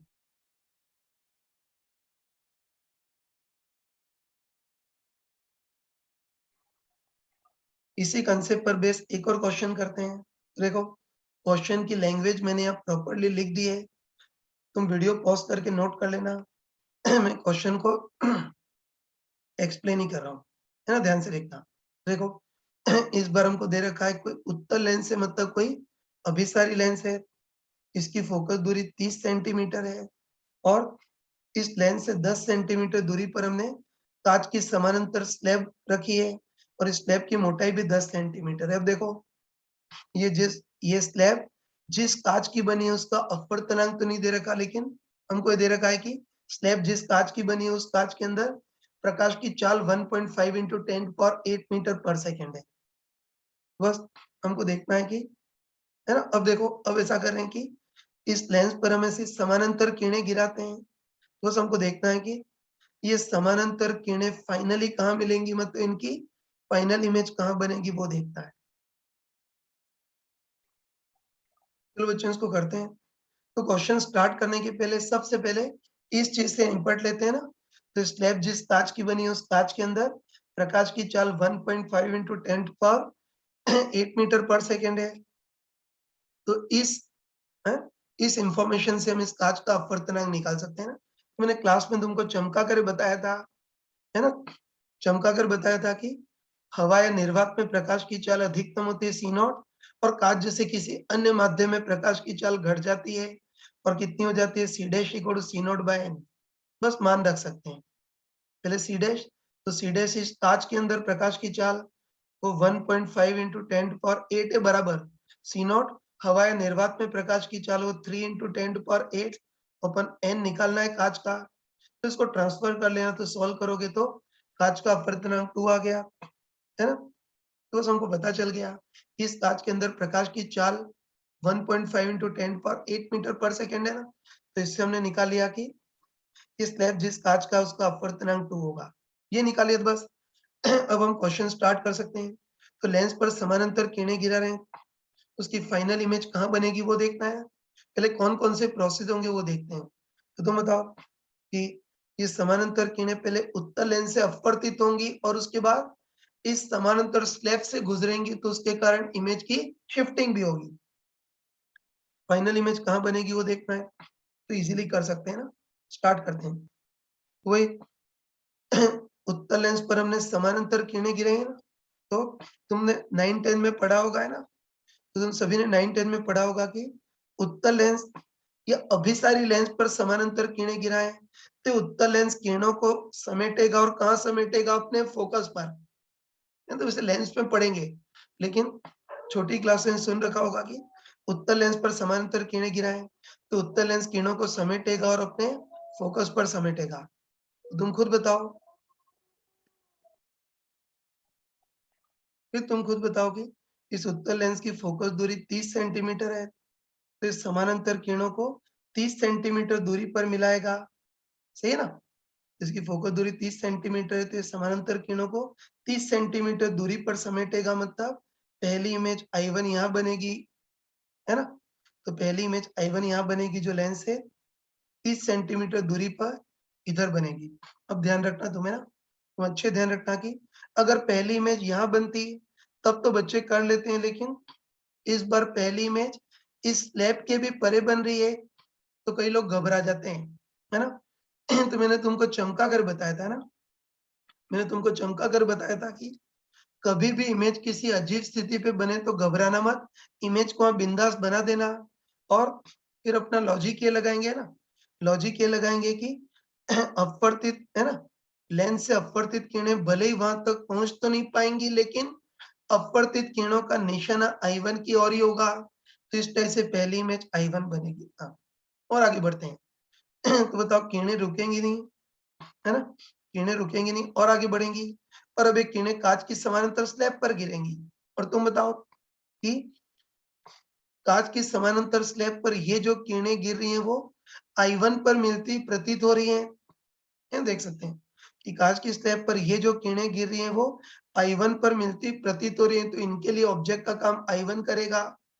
भले ही ये आभासी ऑब्जेक्ट होगा, लेकिन फिर भी ऑब्जेक्ट का काम I1 ही करेगा, है ना। वही कि कांच की स्लैब पर जो किरणें गिरे I1 पर मिलती प्रतीत हो रही हैं, तो इनके लिए ऑब्जेक्ट का काम I1 करेगा। भले ही आभासी ऑब्जेक्ट होगा, लेकिन ऑब्जेक्ट का काम तो कर ही जाएगा। बस अब और अगली इमेज कहाँ बनेगी वो देखना है। तो तुम आराम से बताओ, है, तुम आराम से बताओ कि अब ये किरणें कांच की समानांतर स्लैब से गुजर रही हैं। है, तुम खुद बताओ कि अब एक किरणें इस कांच की समानांतर स्लैब से गुजर रही हैं और हमको अच्छे पता है ना, हमको अच्छे पता है कि कभी भी किरणें कांच की समानांतर स्लैब से गुजरे तो ऑब्जेक्ट की तुलना में इमेज और खिसक जाती है ना।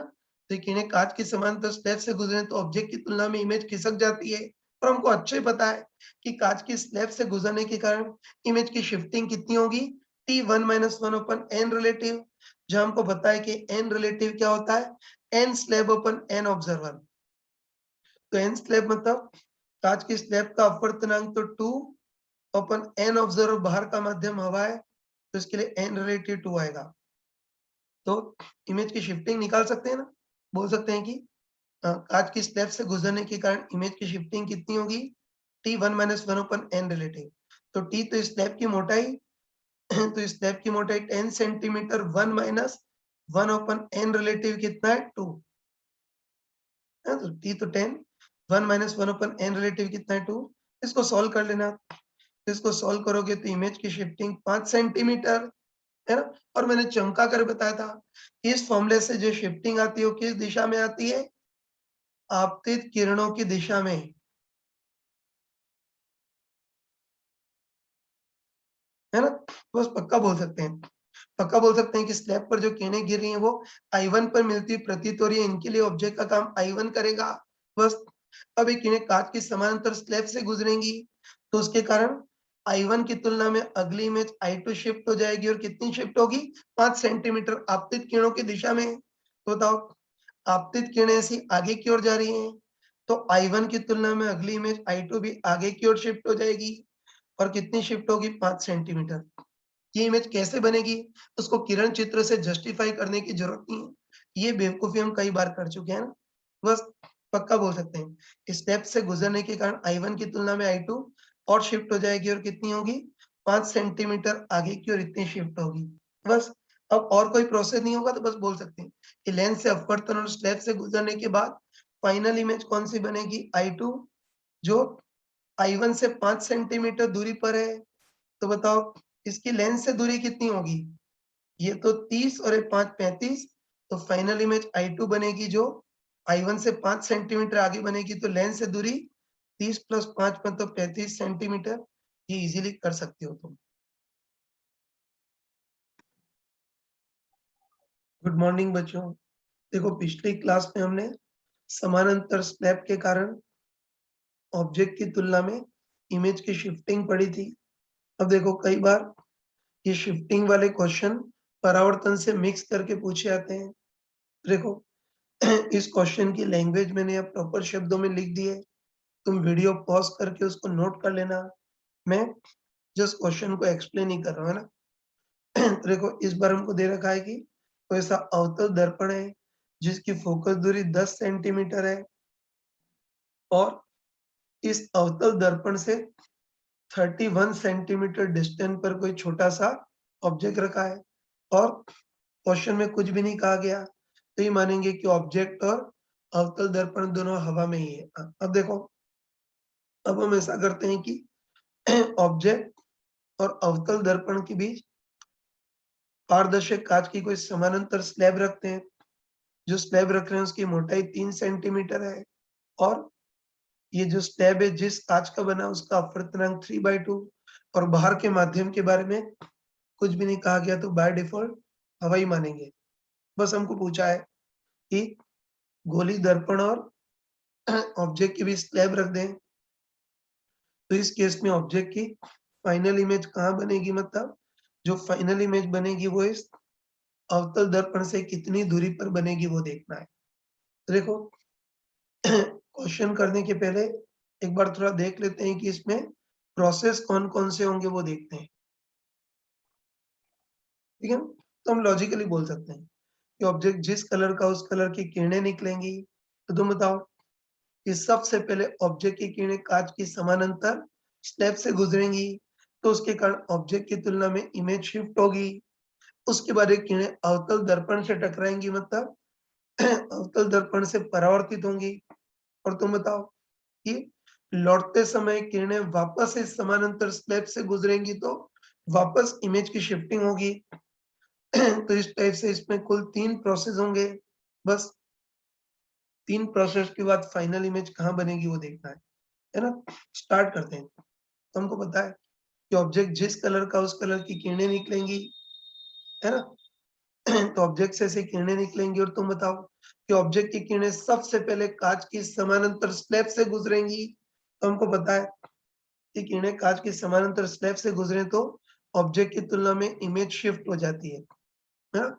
और वैसे डायरेक्ट फॉर्मूले से ही करेंगे, लेकिन इम्प्रेस करना हो तो किरण चित्र भी बना सकते हो। वो एक ऐसा करते हैं कि ऑब्जेक्ट से निकलने वाली कोई भी 2 किरणें बनाते हैं। ऑब्जेक्ट से निकलने वाली एक किरण ऐसी बनाते हैं जो अभिलंबत आ रही है, वो तो अभिलंबत ही चली जाएगी, मतलब बिना मुड़े सीधी की सीधी चली जाएगी। और चलो ऑब्जेक्ट से निकलने वाली एक किरण ऐसी बनाते हैं जो थोड़ी टेढ़ी आ रही है। तो बताओ, काँच में थोड़ी सीधी हो जाएगी और हवा में वापस टेढ़ी हो जाएगी, तो बताओ अपवर्तन के बाद ये दोनों किरणें फैल गई हैं, तो कहीं मिलेंगी तो नहीं, लेकिन कोई दर्शक इधर से देखे तो दोनों किरणें इधर कहीं से आती प्रतीत होंगी। मतलब इसको इमेज यहाँ प्रतीत होगी, तो बस ऑब्जेक्ट की पहली इमेज I1 यहाँ बनेगी, है ना? और हम डायरेक्ट बोल सकते हैं ना, हम डायरेक्ट बोल सकते हैं कि ऑब्जेक्ट की किरणें कांच की समानांतर स्लैब से गुजर रही हैं। वही कांच की समानांतर स्लैब से गुजरेंगी तो उसके कारण ऑब्जेक्ट की तुलना में इमेज शिफ्ट हो जाएगी। और हमको पता है इस स्लैब के कारण इमेज की शिफ्टिंग कितनी होगी? T1 - 1 upon n relative. इसमें n रिलेटिव का मान रखते हैं, तो हमको पता है n रिलेटिव क्या होता है? n slab upon n observer. n slab मतलब इस स्लैब का अपवर्तनांक तो हमको 3/2 upon n ऑब्जर्वर। तो बाहर का माध्यम हवा है तो n ऑब्जर्वर 1, तो n रिलेटिव 3/2। बस इससे हम इमेज की शिफ्टिंग निकाल सकते हैं। मैं लिख देता हूँ ना। तो इससे हम इमेज की शिफ्टिंग निकाल सकते हैं, तो कितनी होगी बताओ? T तो स्लैब की मोटाई, तो स्लैब की मोटाई 3 centimetre. 1 minus 1 upon n relative, तो बताओ n रिलेटिव 3/2, तो 1 upon n रिलेटिव 2/3। बताओ 1 - 2/3 कितना होता है? 1/3 और इसका 3 से गुणा करेंगे तो ऑब्जेक्ट की तुलना में इमेज की शिफ्टिंग कितनी हो गई? 1 सेंटीमीटर। और मैंने तुमको है ना, मैंने तुमको चमका कर बताया था कि शिफ्टिंग हमेशा किस दिशा में होती है? आपतित किरणों की दिशा में है। तो तुम बताओ, इस बार आपतित किरणें से लेफ्ट दिशा में जा रही हैं, तो ऑब्जेक्ट की तुलना में इमेज भी लेफ्ट दिशा में शिफ्ट होगी, और कितना शिफ्ट होगी? 1 सेंटीमीटर। तो पहली इमेज यहाँ बनेगी, है ना? चलो तुम देखते ही बताओ, है ना? तुम देखते ही बताओ कि इस ऑब्जेक्ट की अवतल दर्पण से दूरी 31 सेंटीमीटर थी। तो बताइए जो बनने वाली जो पहली इमेज I1 है, उसकी इस अवतल दर्पण से दूरी कितनी होगी? 31 माइनस 1 मतलब 30 सेंटीमीटर। वो तुम कर सकते हो, है ना? तो ऑब्जेक्ट की अवतल दर्पण से दूरी 31 सेंटीमीटर थी, तो I1 इमेज 1 सेंटीमीटर खिसक गई है ना? तो अवतल दर्पण से पहली इमेज I1 की दूरी कितनी होगी? 30 सेंटीमीटर। अब आगे बढ़ते हैं। हाँ बच्चों, आगे बढ़ते हैं। तो हमको पता है ना? हमको पता है कि इस स्लैब से अपवर्तन के बाद भी किरणें रुकेंगी नहीं, बताओ। किरणें और आगे जाएँगी, और बताओ अब ये किरणें किससे टकराएँगी? अवतल दर्पण से। और तुम खुद बताओ कि अवतल दर्पण से ये जो किरणें टकरा रही हैं, वो एक्चुअली I1 से आती प्रतीत हो रही हैं। तो इन किरणों के लिए ऑब्जेक्ट का काम I1 करेगा। कह सकते हैं, तो ध्यान रखना। इस स्लैब से अपवर्तन के बाद भी किरणें रुकेंगी नहीं, आगे बढ़ेंगी। और अब ये किरणें अवतल दर्पण से टकराएँगी, और बोल सकते हैं कि अवतल दर्पण से ये जो किरणें टकरा रही हैं वो I1 से आती हुई प्रतीत हो रही हैं। तो इन किरणों के लिए ऑब्जेक्ट का काम I1 करेगा। तो और अगली इमेज कहाँ बनेगी वो देखना है। तो तुम आराम से बताओ ना, तुम आराम से बताओ कि भई अवतल दर्पण से परावर्तन हो रहा है, तो अवतल दर्पण से परावर्तन का फॉर्मूला लगा देंगे। 1/v + 1/u = 1 बाय, है ना? साइन कन्वेंशन तुमको अच्छे पता है। ये ना हमको अच्छे पता है कि इस बार सारी दूरियां अवतल दर्पण से मापेंगे। और आपतित किरणें इस साइड से आ रही हैं, तो इस साइड की दूरियों को नेगेटिव और इधर पॉजिटिव ढंग से मान रखते हैं। तो होता 1/v है ना, 1/v मतलब इमेज दूरी निकालनी है, प्लस 1/u। तो बताओ इन किरणों के लिए ऑब्जेक्ट का काम I1 कर रहा है, जो अवतल दर्पण से 30 सेंटीमीटर दूरी इस साइड है, इसलिए -30 इक्वल टू 1/f। तो हमको पता है, हमको पता है कि अवतल दर्पण का फोकस परावर्तक सतह के सामने होता है, इस साइड होता है, इस साइड होता है, इससे फोकस दूरी -10। इसको सॉल्व कर लेना, मैं डायरेक्ट बता रहा हूँ। इसको सॉल्व करोगे तुम्हारे पास v इक्वल टू -15 सेंटीमीटर ये आएगा, है ना। तो तुम आराम से बताओ कि इमेज दूरी -15 है ना, है ना, आराम से बताओ इमेज दूरी -15 आ रही है, तो बताओ इमेज दूरी नेगेटिव आ रही है, मतलब इमेज इस साइड बनेगी, है ना, हमको पता है इमेज दूरी नेगेटिव आ रही है, मतलब इमेज इस साइड बनेगी, और इस अवतल दर्पण से कितनी दूरी पर बनेगी, 15 सेंटीमीटर। तो दूसरी इमेज I2 यहाँ बनेगी, है ना, माइनस मतलब इस साइड और 15 सेंटीमीटर पर यहाँ बनेगी। और देखो ये इमेज कैसे बनेगी उसको भी जस्टिफाई कर सकते हो ना, इसको मैं रेड इंक से बताया था, है ना। तो ये इमेज कैसे बनेगी उसको भी जस्टिफाई कर सकते हो, तुम आराम से बताओ कि किरणें अवतल दर्पण से टकराएंगी, परावर्तित होंगी, है ना, वही। तो बोल सकते हैं कि ये किरणें, है ना, दोनों किरणें अवतल दर्पण से टकराएंगी, परावर्तित होंगी, और बताओ परावर्तन के बाद I1 सॉरी I2 पर मिलेंगी, तो इस टाइप से दूसरी इमेज I2 बनेगी।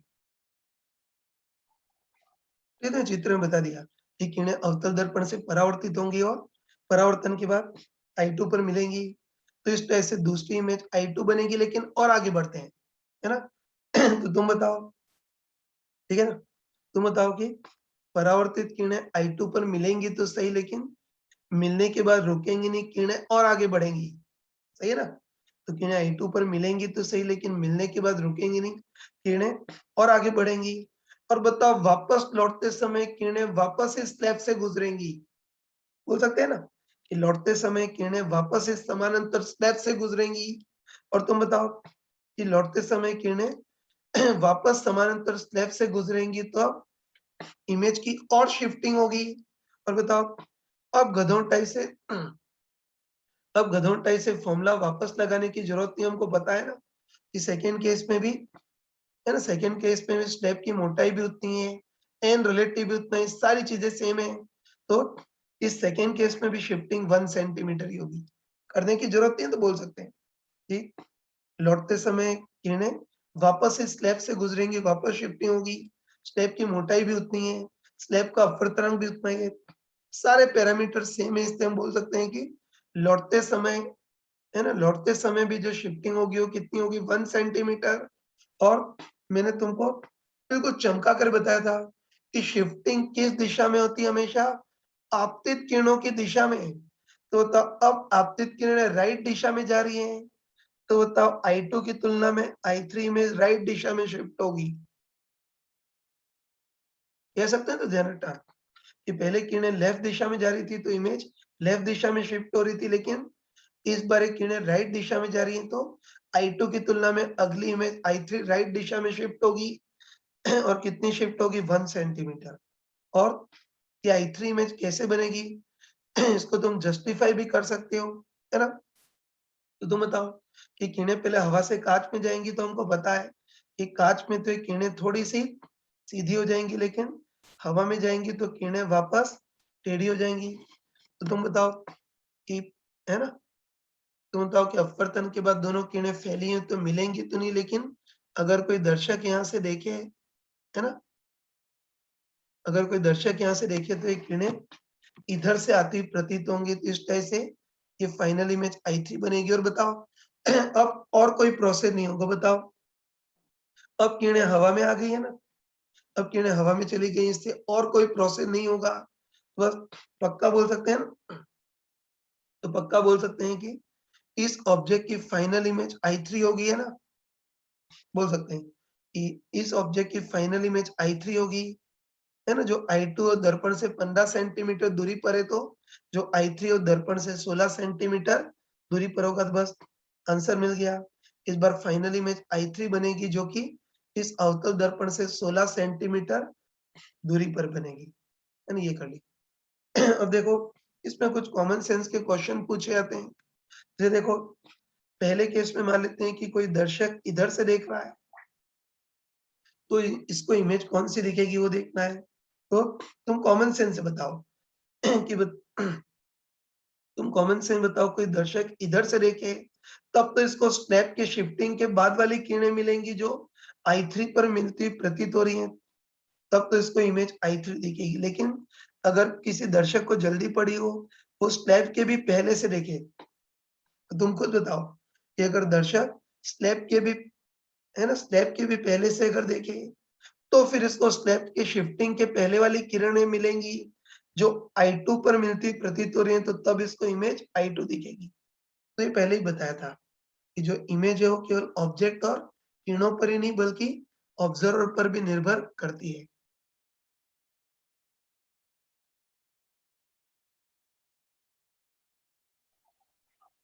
देखो बच्चों इस क्वेश्चन का फर्स्ट पार्ट तो कर लिया।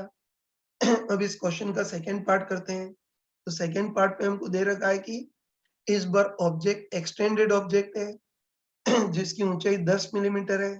तो बनने वाले हर एक इमेज की ऊंचाई कितनी होगी वो देखना है। स्टार्ट करते हैं। सबसे पहले ऑब्जेक्ट की ऊंचाई 10 मिलीमीटर है, तो बनने वाली पहली इमेज I1 की ऊंचाई देखनी है।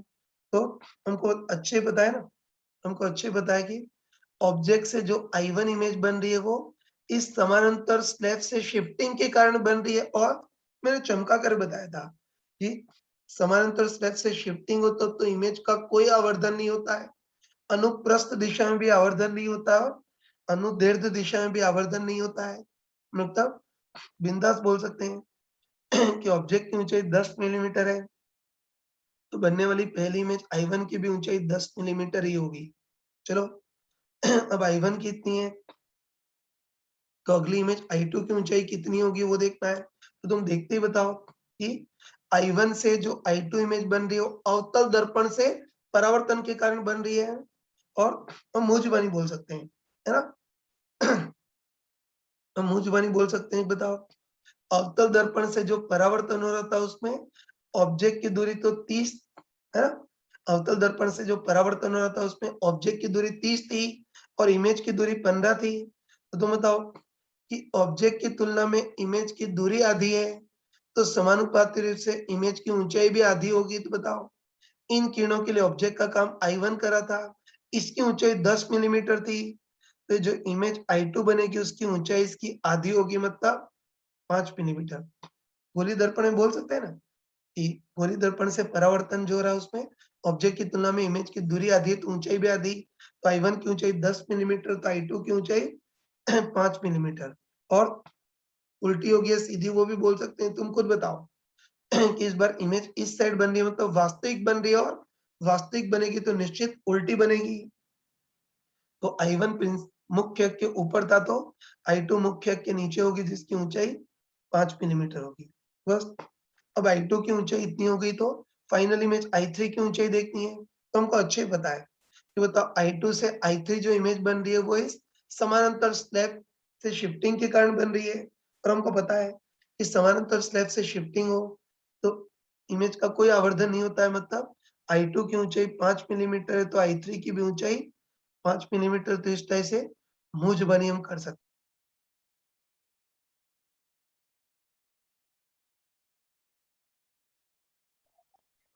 चलो बच्चों इसका थर्ड पार्ट करते हैं। तो ये चित्र तो बहुत उलझ गया है, इसे थर्ड पार्ट के लिए मैंने अलग से चित्र बना दिया है ना।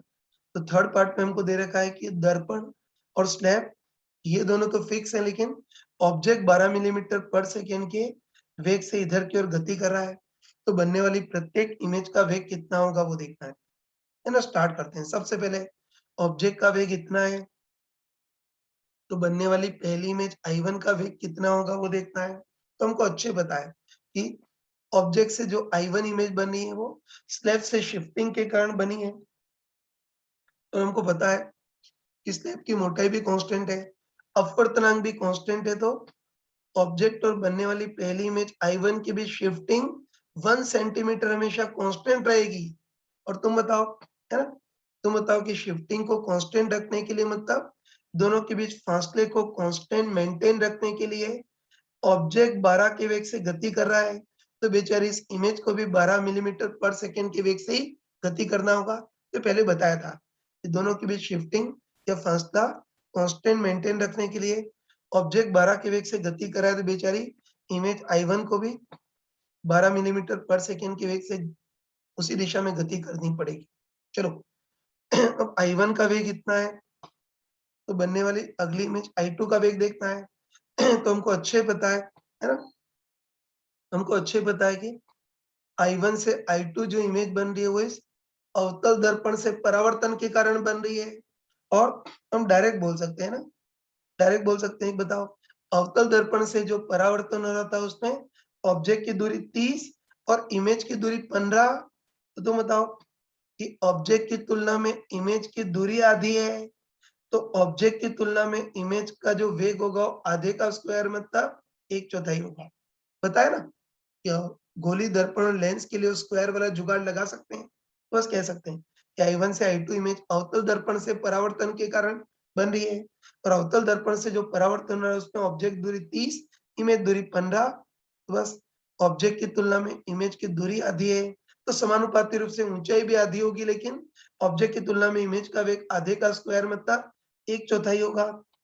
तो तुम बताओ इस I1 का वेग है ना, इस I1 का वेग 12 मिलीमीटर पर सेकंड है, तो I2 का वेग 12 मिलीमीटर पर सेकंड का 1/4 मतलब 3 मिलीमीटर पर सेकंड होगा, है ना?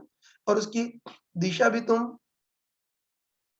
भी तुम लॉजिकली अनुमान लगा सकते हो। तुम बताओ, है तुम बताओ कि ये तुम बताओ कि अवतल दर्पण से जो परावर्तन है उसमें ऑब्जेक्ट और इमेज दोनों वास्तविक है, और हमको पता है कि बताओ ऑब्जेक्ट और इमेज वास्तविक हो तो उस केस में तो ऑब्जेक्ट जैसे जैसे पास आता है इमेज दूर जाएगी, है ना? तीन किरणों के लिए ऑब्जेक्ट का काम I1 कर रहा है, वो पास आ रहा है, तो ऑब्जेक्ट जैसे जैसे पास आएगा इमेज दूर जाएगी, और इमेज का वेग कितना होगा, इसके वेग का 1/4 मतलब 3 मिलीमीटर पर सेकंड। बस I2 का इतना आ गया, तो फाइनल इमेज I3 का वेग कितना होगा वो देखना है। तो हमको अच्छे पता है कि बताओ I2 से I3 जो इमेज बन रही है वो समानांतर स्लैब से शिफ्टिंग के कारण बन रही है, और हमको पता है वही लॉजिक की I2 और I3 के बीच शिफ्टिंग या फासला कांस्टेंट रहना चाहिए, तो फासले को कांस्टेंट रखने के लिए I1 3 मिलीमीटर पर सेकंड के वेग से गति कर रहा है, तो फासले को कांस्टेंट रखने के लिए ये जो I3 उसको भी 3 मिलीमीटर पर सेकंड के वेग से गति करनी होगी। बस सभी का वेग आ गया, है ना? कि ऑब्जेक्ट का वेग 12 मिलीमीटर पर सेकंड हो, तो पहली इमेज I1 का वेग भी 12 मिलीमीटर पर सेकंड, I2 का 3 मिलीमीटर पर सेकंड और I3 का भी 3 मिलीमीटर पर सेकंड।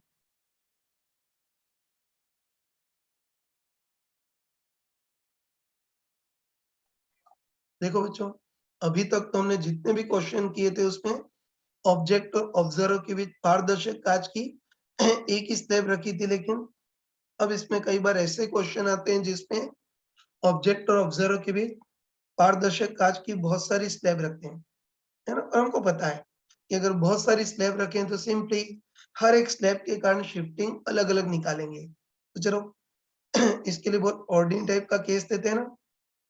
तो चलो मान लेते हैं कि इधर कोई ऑब्जेक्ट है ना? तो मान लेते हैं इधर कोई ऑब्जेक्ट है और इधर इसको देखने वाला कोई ऑब्जर्वर है मतलब दर्शक है। और चलो इस बार, है ना?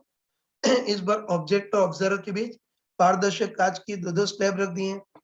ये पहली स्लैब है, उसकी मोटाई T2 और अपवर्तनांक N2, और दूसरी स्लैब की मोटाई T3 और अपवर्तनांक N3। और ध्यान रखना कि अभी तक तो हमने जितने भी केस देखे थे उसमें ऑब्जेक्ट और ऑब्जर्वर सेम माध्यम में थे, लेकिन इस बार मान लेते हैं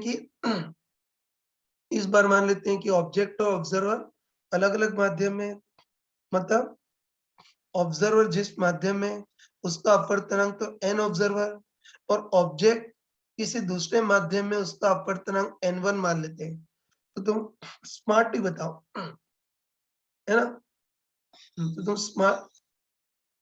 स्मार्टली बताओ कि इस बार ऑब्जेक्ट और ऑब्जर्व दोनों अलग-अलग माध्यम में हैं। तो इस बार बताओ ऑब्जेक्ट के जो आगे वाला भाग है उसको भी एक स्लैब के टाइप से मान सकते हैं ना? ये स्मार्टनेस है। है ना?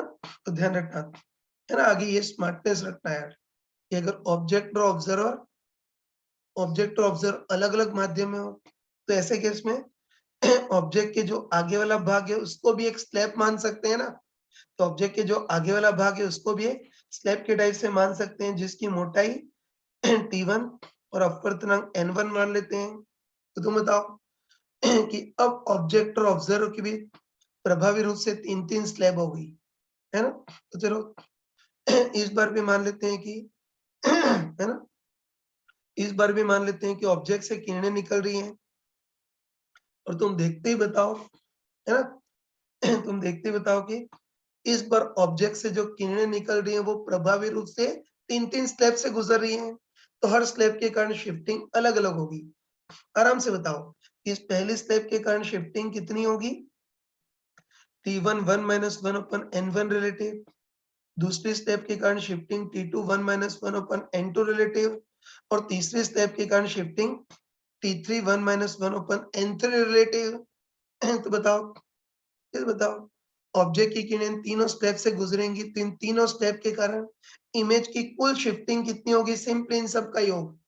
तो हम बोल सकते हैं कि पहली स्टेप के कारण shifting T1 1 - 1 upon N1 relative plus दूसरी स्टेप के कारण shifting T2 1 - 1 upon N2 relative plus तीसरी स्टेप के कारण shifting T3 1 - 1 upon N3 relative.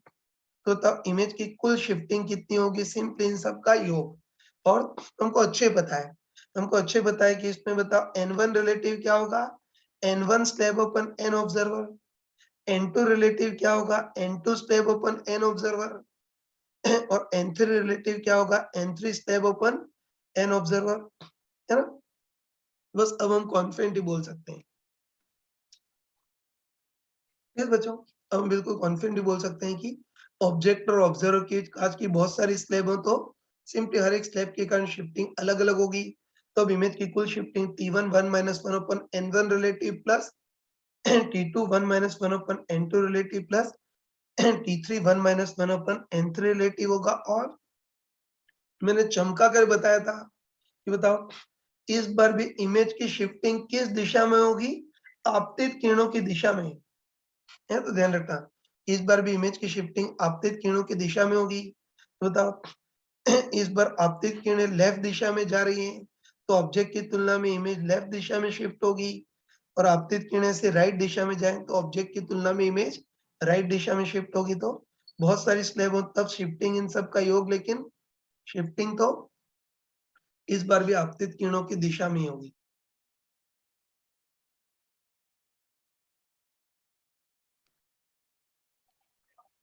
देखो बच्चों, इसमें एक इम्पोर्टेंट चीज देखते हैं। चलो मान लेते हैं कि इन सारी स्लैब में से किसी एक स्लैब का अपवर्तनांक ऑब्जर्वर के बराबर है ना? तो तुम सोच के बताओ कि अगर किसी एक स्लैब का अपवर्तनांक ऑब्जर्वर के बराबर हो जाए, तो उस स्लैब के लिए बताओ एन रिलेटिव कितना हो जाएगा? 1।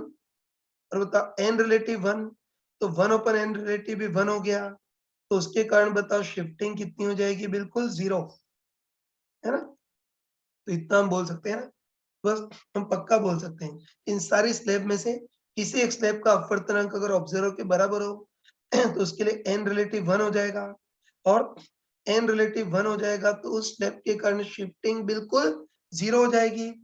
बस इससे हम कंक्लूजन निकाल सकते हैं ना, वही इससे हम कंक्लूजन निकाल सकते हैं ना। तो हम कंफर्म, है ना, हम कंफर्म बोल सकते हैं कि जिस स्लैब, है ना, हम कंफर्म बोल सकते हैं कि जिस स्लैब या जिस भाग का अपवर्तनांक ऑब्जर्वर के बराबर है उससे तो कोई शिफ्टिंग नहीं होगी, है तो पक्का बोल सकते हैं कि जिस स्लैब या जिस भाग का अपवर्तनांक ऑब्जर्वर के बराबर है उससे तो कोई शिफ्टिंग नहीं होगी। बस जिस भाग या जिस स्लैब का अपवर्तनांक ऑब्जर्वर से डिफरेंट है केवल उसी के कारण शिफ्टिंग होगी, है।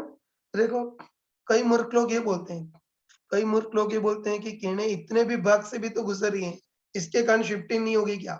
तो नहीं होगी, है ना? तो इसीलिए मैंने अभी बताया, है ना? तो इसीलिए मैंने अभी बताया कि जिस भाग का अपवर्तनांक ऑब्जर्वर के बराबर हो, बताया था कि जिस स्लैब मतलब जिस भाग का अपवर्तनांक ऑब्जर्वर के बराबर हो उस भाग से तो कोई शिफ्टिंग नहीं होती है ना? उस भाग से तो कोई शिफ्टिंग नहीं होती है। बस जिस स्लैब या जिस भाग का अपवर्तनांक ऑब्जर्वर से डिफरेंट है, केवल उसी भाग या उसी स्लैब के कारण शिफ्टिंग होती है। तो ये मैंने क्लियरली लिख भी दिया है कि जिस भाग का अपवर्तनांक ऑब्जर्वर के बराबर है, उससे तो कोई शिफ्टिंग नहीं होती, बस जिन-जिन स्लैब या जिन-जिन भाग का अपवर्तनांक ऑब्जर्वर से डिफरेंट है, केवल उसी के कारण शिफ्टिंग होती है। देखो बच्चों, अभी जो कांसेप्ट पढ़ा था, उसी पर बेस्ड एक क्वेश्चन करते हैं। देखो इस बार हमको दे रखा है कि पारदर्शक माध्यम की 3 समानांतर स्लैब हैं। इस स्लैब की मोटाई 25 सेंटीमीटर, इसकी 15 सेंटीमीटर और इसकी 10 सेंटीमीटर, और इस स्लैब का अपवर्तनांक 1.5, इसका अपवर्तनांक 2.5 और इस वाली स्लैब का अपवर्तनांक 2 है। अब देखो, अब हमको दे रखा है कि इन दोनों स्लैब के बीच में कोई मक्खी दब गई है, और ये जो मक्खी है वो ऑब्जेक्ट का काम कर रही है। मतलब कहने का मतलब है कि जो ऑब्जेक्ट है वो इन दोनों स्लैब के बिल्कुल बीच में है, और बाहर का माध्यम कुछ भी नहीं कहा गया है, तो बाय डिफॉल्ट यही मानेंगे कि बाहर का माध्यम हवा है ना? अब देखो, कोई मक्खी ऐसा कोई ऑब्जेक्ट है जो इन दोनों स्लैब के बिल्कुल बीच में है। बस हमको पूछा है कि अगर कोई दर्शक ऊपर से देखे तो उसको ऑब्जेक्ट की इमेज सतह से कितनी गहराई पर प्रतीत होगी, और दूसरा पूछा है कोई दर्शक नीचे से देखे तो उसको ऑब्जेक्ट की इमेज सतह से कितनी गहराई पर प्रतीत होगी, वो देखना है। चलो स्टार्ट करते हैं, ठीक है? तो ये पहले पार्ट में पहले पार्ट में हमको पूछा है कि अगर कोई दर्शक ऊपर से देखे तो उसको ऑब्जेक्ट की इमेज सतह से कितनी गहराई पर प्रतीत होगी, वो देखना है। तो तुम स्मार्ट टी बताया ना, स्मार्ट टी बताओ कि ऑब्जेक्ट जिस कलर का उस कलर की किरणें निकलेंगी, और तुम सोच के बताओ कि अगर कोई दर्शक ऊपर से देख रहा हो तो उसको ऑब्जेक्ट से निकलने वाली और ऊपर जाने वाली किरणें मिलेंगी, है ना? तो इसमें मेन चीज ये है यार कि कोई दर्शक ऊपर से देख, है ना?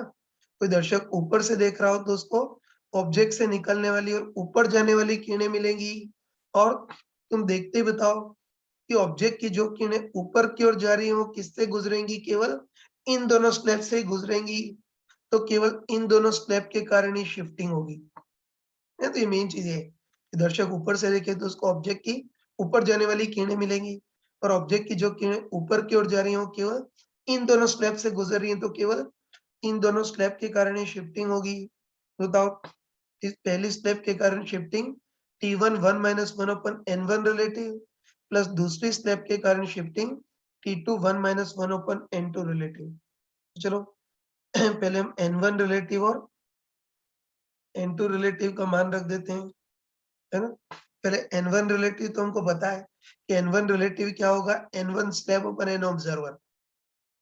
तो N1 स्लैब, इस स्लैब का अपवर्तनांक 2.5 अपन N ऑब्जर्वर, तो ऑब्जर्वर तो हवा से देख रहा है तो N ऑब्जर्वर 1, और ऐसे बताओ N2 रिलेटिव भी क्या होगा, N2 स्लैब अपन N ऑब्जर्वर, तो N2 स्लैब मतलब इस स्लैब का अपवर्तनांक 1.5 अपन N ऑब्जर्वर, तो 1 क्योंकि ऑब्जर्वर हवा में है। बस कह सकते हैं ना? तो इस बार इमेज की नेट शिफ्टिंग निकाल सकते हैं, है ना? तो इस बार इमेज की नेट शिफ्टिंग कितनी होगी, पहले T1 1 माइनस 1 अपन N1 रिलेटिव, तो बताओ T1 इस स्लैब की मोटाई, इस स्लैब की मोटाई 15 सेंटीमीटर, 1 माइनस 1 अपन N1 रिलेटिव 2.5, प्लस T2 इस स्लैब की मोटाई, तो इस स्लैब की मोटाई 25 सेंटीमीटर, 1 माइनस 1 अपन N2 रिलेटिव कितना है, 1.5। इसको सॉल्व कर लेना, है ना? तो मैं डायरेक्ट बता रहा हूँ कि इसको सॉल्व करेंगे तो इमेज की नेट शिफ्टिंग लगभग 17.3 सेंटीमीटर आएगी। तो इसको सॉल्व करेंगे तो इमेज की नेट शिफ्टिंग 17.3 सेंटीमीटर, और मैंने तुमको बिल्कुल चमका कर बताया था कि बताओ इमेज की शिफ्टिंग किस दिशा में होती है, आपतित किरणों की दिशा में। तो तुम बताओ, इस बार आपतित किरणें ऊपर की ओर जा रही हैं, तो इस बार ऑब्जेक्ट की तुलना में इमेज ऊपर शिफ्ट हो जाएगी, कह सकते हैं ना? इस बार आपतित किरणें ऊपर की ओर जा रही है, मतलब इस बार ऑब्जेक्ट की तुलना में इमेज ऊपर शिफ्ट हो जाएगी, और कितना शिफ्ट होगी बताओ, ये 17.3 सेंटीमीटर इतना शिफ्ट हो जाएगी। बस इस इमेज की सतह से गहराई भी देख सकते हो ना, है ना? तुम बताओ, तुम देखकर बताओ कि 15 और ये 25 है, मतलब इस ऑब्जेक्ट की वास्तविक गहराई 40 सेंटीमीटर है, उसमें से इमेज 17.3 सेंटीमीटर ऊपर की ओर खिसक गई है, तो होता है जो इमेज बनेगी उसकी सतह से गहराई कितनी होगी, 40 माइनस 17.3। इसको सॉल्व करेंगे तुम्हारे पास 23.7, सॉरी 22.7, इसको सॉल्व करेंगे तुम्हारे पास 22.7 सेंटीमीटर इतनी आ जाएगी ना। तो पहले पार्ट का आंसर मिल गया कि कोई दर्शक ऊपर से देखे तो उसको इमेज ऑब्जेक्ट की तुलना में 17.3 सेंटीमीटर ऊपर शिफ्टेड दिखेगी, तो इसकी सतह से गहराई कितनी होगी, 22.7 सेंटीमीटर इतनी गहराई पर प्रतीत होगी। चलो अब अगला पार्ट भी कर सकते हैं, है ना। सेकेंड पार्ट कर लेते हैं। देखो सेकेंड पार्ट में हमको दे रखा है कि कोई दर्शक नीचे से देख रहा है तो उसको ऑब्जेक्ट की इमेज कितनी गहराई पर प्रतीत होगी वो पूछ रहा है। तो तुम आराम से बताओ कि अगर कोई दर्शक नीचे से देखे तो उसको ऑब्जेक्ट के नीचे जाने वाली किरणें मिलेंगी, है ना। कोई दर्शक नीचे देखे तो उसको ऑब्जेक्ट की नीचे जाने वाली किरणें मिलेंगी, और तुम बताओ कि ऑब्जेक्ट की जो किरणें नीचे की ओर जा रही हो केवल इस स्लैब से गुजरेंगी, तो केवल इस स्लैब के कारण शिफ्टिंग होगी, और कितनी होगी, सिंपली T1 माइनस 1 अपन n रिलेटिव, जहाँ n रिलेटिव n स्लैब अपन n ऑब्जर्वर, तो n स्लैब तो 2 अपन ऑब्जर्वर हवा में तो n ऑब्जर्वर 1। बस पक्का बोल सकते हैं कि ऑब्जेक्ट की जो किरणें नीचे की ओर जा रही हो केवल इस स्लैब से गुजरेंगी, इस स्लैब के कारण शिफ्टिंग होगी, और कितनी होगी, टी तो इस स्लैब की मोटाई, इस स्लैब की मोटाई 10 centimetre, 1 minus 1 open n relative कितना है 2, तो इमेज की शिफ्टिंग कितनी हो गई 5 सेंटीमीटर। और हमको अच्छे पता है कि इमेज की शिफ्टिंग किस दिशा में होती है, हमेशा आपतित किरणों की दिशा में। तो तब इस बार आपतित किरणें नीचे की ओर जा रही हैं, इसलिए इस बार ऑब्जेक्ट की तुलना में इमेज नीचे की ओर शिफ्ट हो जाएगी, और कितनी शिफ्ट हो जाएगी, 5 सेंटीमीटर। तो इमेज सतह से कितनी गहराई पर प्रतीत होगी वो भी देख सकते हो ना। तो मतलब ऑब्जेक्ट की सतह से वास्तविक गहराई 10 सेंटीमीटर है, उसमें से इमेज 5 सेंटीमीटर शिफ्ट हो गई है, तो इस बार इमेज सतह से कितनी गहराई पर प्रतीत होगी, 10 माइनस 5 मतलब 5 सेंटीमीटर दूर आ गया। कि कोई दर्शक ऊपर से देखे तो उसको इमेज सतह से 22.7 सेंटीमीटर गहराई पर प्रतीत होगी, और कोई दर्शक नीचे से देखे तो उसको इमेज सतह से 5 सेंटीमीटर इतनी गहराई पर प्रतीत होगी।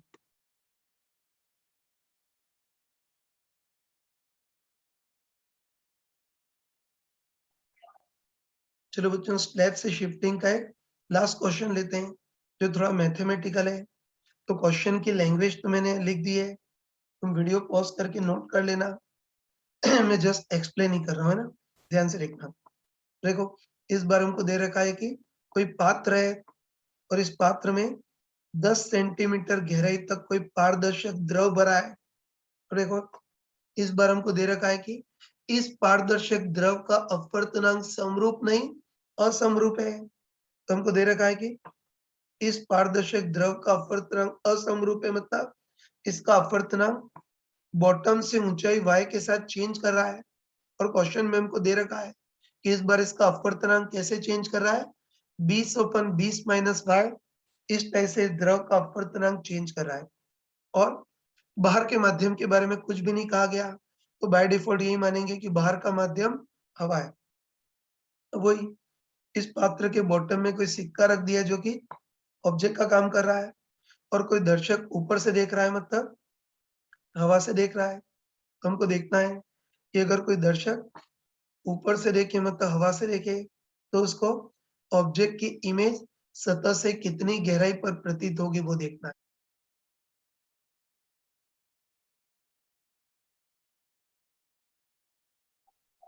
चलो बच्चों इसको करते हैं।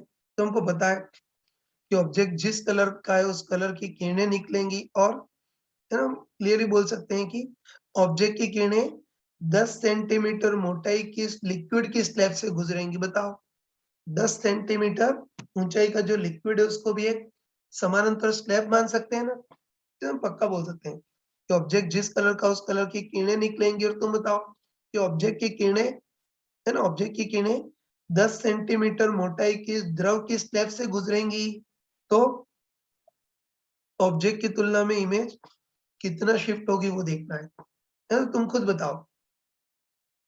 तुम खुद बताओ कि इस बार द्रव का अपवर्तनांक समरूप नहीं बल्कि असमरूप है, जो ऊंचाई y के साथ चेंज करा है ना, हम बोल सकते हैं इस बार द्रव का अपवर्तनांक असमरूप है। तो तुम बताओ कि हर किसी एलिमेंट का अपवर्तनांक अलग अलग होगा, है ना, हर एलिमेंट का अपवर्तनांक अलग अलग होगा, तो हर एलिमेंट के कारण शिफ्टिंग भी अलग अलग होगी। तो बताओ कुल शिफ्टिंग के लिए हमको समाकलन करना होगा, है ना, वही समाकलन के लिए, है ना, तो इस समाकलन के लिए इस पूरी द्रव को ऐसी पतली पतली क्षैतिज पट्टियों में बांटते हैं, है ना, तो इस पूरे द्रव को पतली पतली ऐसी क्षैतिज स्लैब में बांटते हैं और ऐसा करते हैं कि यहाँ से y ऊंचाई पर dy मोटाई की कोई पतली सी स्लैब लेते हैं। इतना तुम देखते बताओ कि स्लैब y ऊंचाई पर है, तो इस अनुसार उसका अपवर्तनांक कितना होगा, 20/20 माइनस y होगा।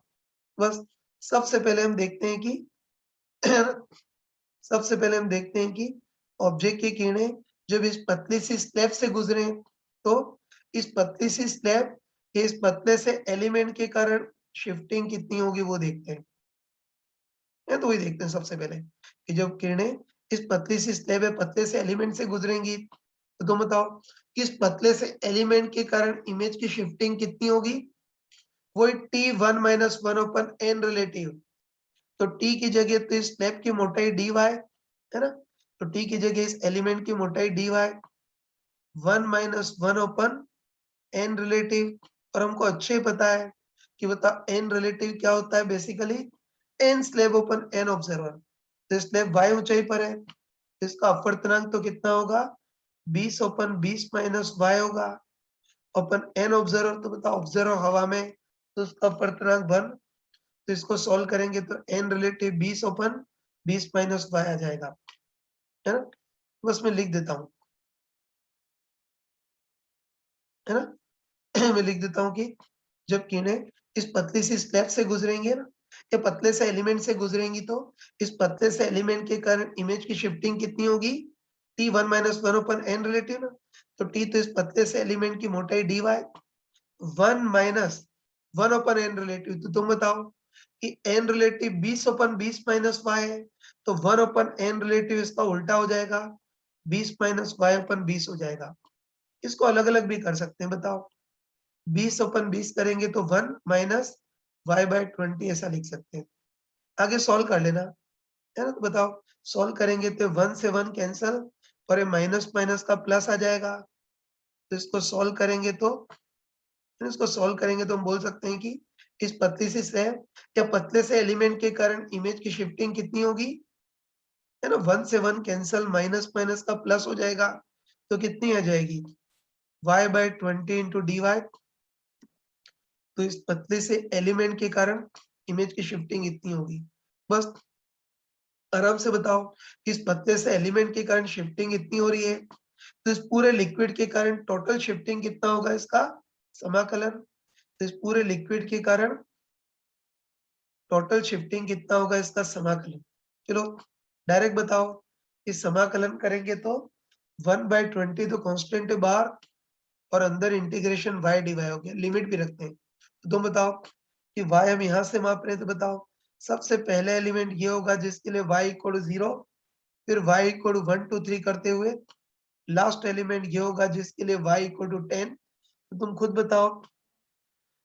बताओ कि लिक्विड कहाँ से कहाँ तक फैला हुआ है, y इक्वल टू 0 से y इक्वल 10 तक फैला हुआ है, तो लिमिट भी y इक्वल टू 0 से y इक्वल टू 10 रखेंगे। चलो समाकलन तो इजीली कर सकते हैं ना, हमको पता है कि y dy का समाकलन कितना होगा, y²/2 limit y equal to 0 से y इक्वल 10, लिमिट रख सकते हैं upper limit minus lower limit.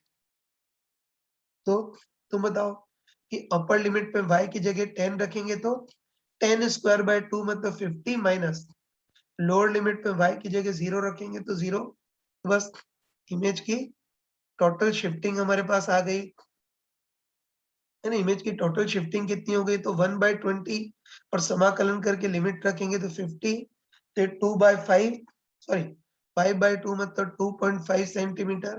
बस पक्का बोल सकते हैं इस पतले से एलिमेंट के कारण शिफ्टिंग इतनी है, तो पूरे लिक्विड के कारण टोटल शिफ्टिंग इसका समाकलन, तो इस पूरे लिक्विड के कारण इमेज की टोटल शिफ्टिंग कितनी होगी 2.5 सेंटीमीटर। और मैंने चमका कर बताया था कि बता शिफ्टिंग किस दिशा में होती है, आपतित किरणों की दिशा में होती है। तो तुम बताओ, है ना, तुम बताओ कि अभी आपतित किरणें ऊपर की ओर जा रही हैं, है ना, बताओ आपतित किरणें ऊपर की ओर जा रही हैं, तो ऑब्जेक्ट की तुलना में इमेज ऊपर की ओर शिफ्ट होगी, और कितना शिफ्ट होगी 2.5 सेंटीमीटर। बस ऑब्जेक्ट की तुलना में इमेज 2.5 सेंटीमीटर ऊपर की ओर शिफ्ट हो जाएगी। तो इस दर्शक को इमेज सतह से कितनी गहराई पर प्रतीत होगी वो भी निकाल सकते हो ना। बताओ ऑब्जेक्ट की वास्तविक गहराई 10 सेंटीमीटर है, उसमें इमेज 2.5 जितनी ऊपर शिफ्ट हो गई है, तो बता इसको इमेज सतह से कितनी गहराई पर प्रतीत होगी 10 माइनस 2.5 मतलब 7.5 सेंटीमीटर गहराई पर प्रतीत होगी। तो इस टाइप के मैथमेटिकल क्वेश्चन भी तुम कर सकते हो।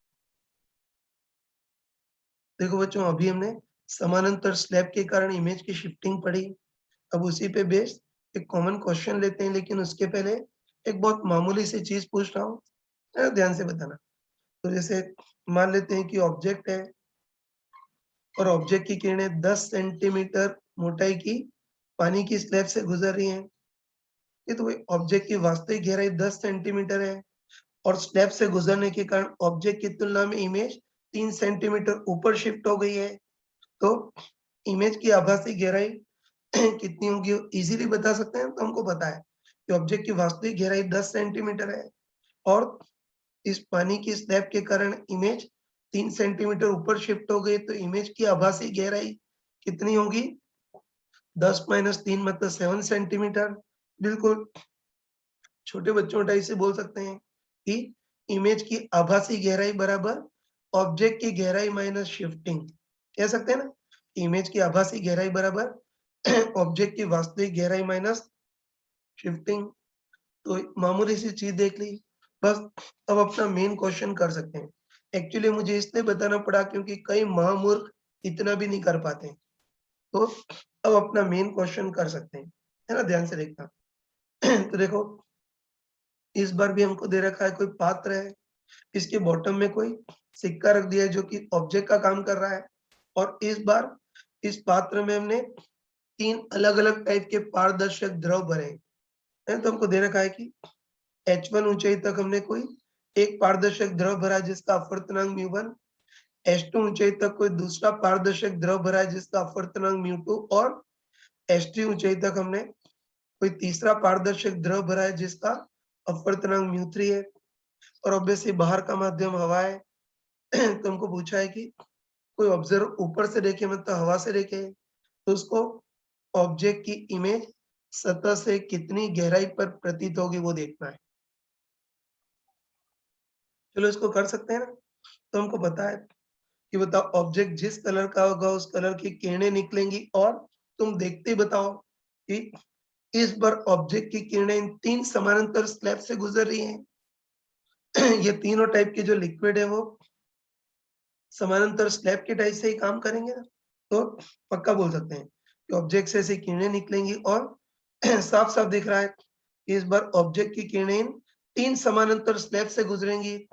तो इन तीनों स्लैब के कारण इमेज की शिफ्टिंग होगी, और हमको पता है, बताओ, है ना, बताओ इन तीनों स्लैब से गुजरने के कारण इमेज की परिणामी शिफ्टिंग कितनी होगी।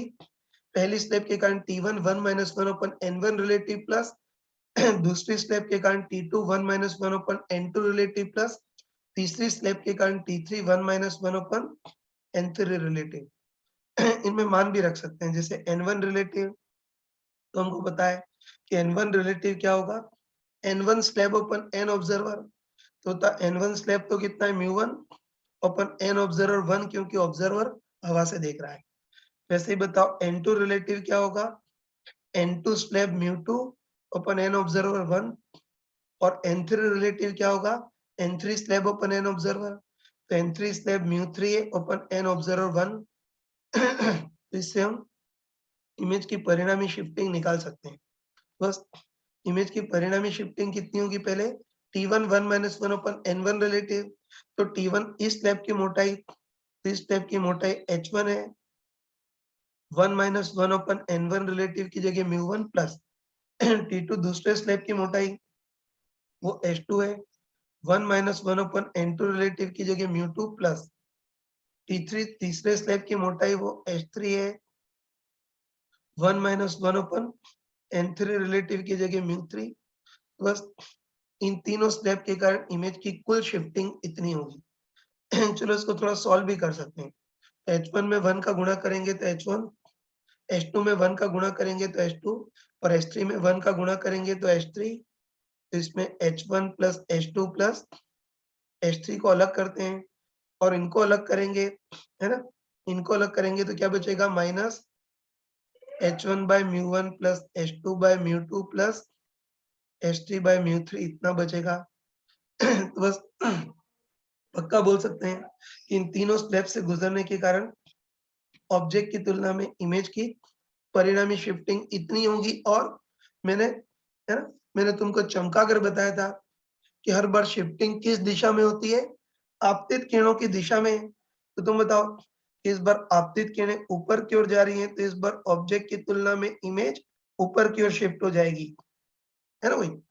कि आपतित किरणें ऊपर की ओर जा रही है तो ऑब्जेक्ट की तुलना में इमेज ऊपर की ओर शिफ्ट हो जाएगी और इमेज की परिणामी शिफ्टिंग कितनी होगी? H1 plus H2 plus H3 minus H1 by mu one plus H2 by mu two plus H3 by म्यू3 इतनी होगी। इस बच्चों इमेज की नेट शिफ्टिंग आ गई। तो इससे हम इमेज की सतह से गहराई भी देख सकते हैं ना। तो तुम आराम से बताओ, है ना, तुम आराम से बताओ कि इस ऑब्जेक्ट की वास्तविक गहराई कितनी है? H1 plus H2 plus H3 और स्लैब के कारण इमेज की कुल शिफ्टिंग इतनी है। तो बताओ इमेज की आभासी गहराई कितनी होगी? ऑब्जेक्ट की वास्तविक गहराई माइनस शिफ्टिंग, यही बताया था ना। जैसे ऑब्जेक्ट की वास्तविक गहराई 10 सेंटीमीटर हो, शिफ्टिंग 3 सेंटीमीटर हो, तो इमेज की आभासी गहराई कितनी होगी? 10 माइनस 3 मतलब 7। तो वैसे यहाँ भी बोल सकते हैं कि इमेज की आभासी गहराई कितनी होगी? ऑब्जेक्ट की वास्तविक गहराई माइनस शिफ्टिंग। पहले ऑब्जेक्ट की वास्तविक गहराई तो हमको पता है कि बताओ ऑब्जेक्ट की वास्तविक गहराई तो कितनी है? H1 plus H2 plus H3 minus shifting. तो शिफ्टिंग कितनी है बताओ? H1 plus H2 plus H3 minus ये H1 by mu one plus H2 by mu two plus H3 by म्यू3 इतना है। तो इसको सॉल्व कर लोगे ना? तो आराम से बताओ कि सॉल्व करेंगे तो H1 plus H2 plus H3 से, ये आराम से बताओ कि सॉल्व करेंगे तो H1 plus H2 plus H3 से ये H1 plus H2 plus H3 cancel हो गया और ये माइनस माइनस का प्लस आ जाएगा। तो इमेज की आभासी गहराई H1 by mu one plus H2 by mu two plus H3 by म्यू3 इतना आएगा। और ये चीजें बार बार पूछी जाती हैं तो कोई स्मार्ट पर्सन हो तो इसको रिजल्ट की फॉर्म में भी याद रख सकता है ना? तो रिजल्ट की फॉर्म में भी याद रख सकते हो कि कभी भी इस टाइप का केस हो तो उस केस में इमेज की आभासी गहराई कितनी प्रतीत होगी? H1 by mu one plus H2 by mu two plus H3 by म्यू3।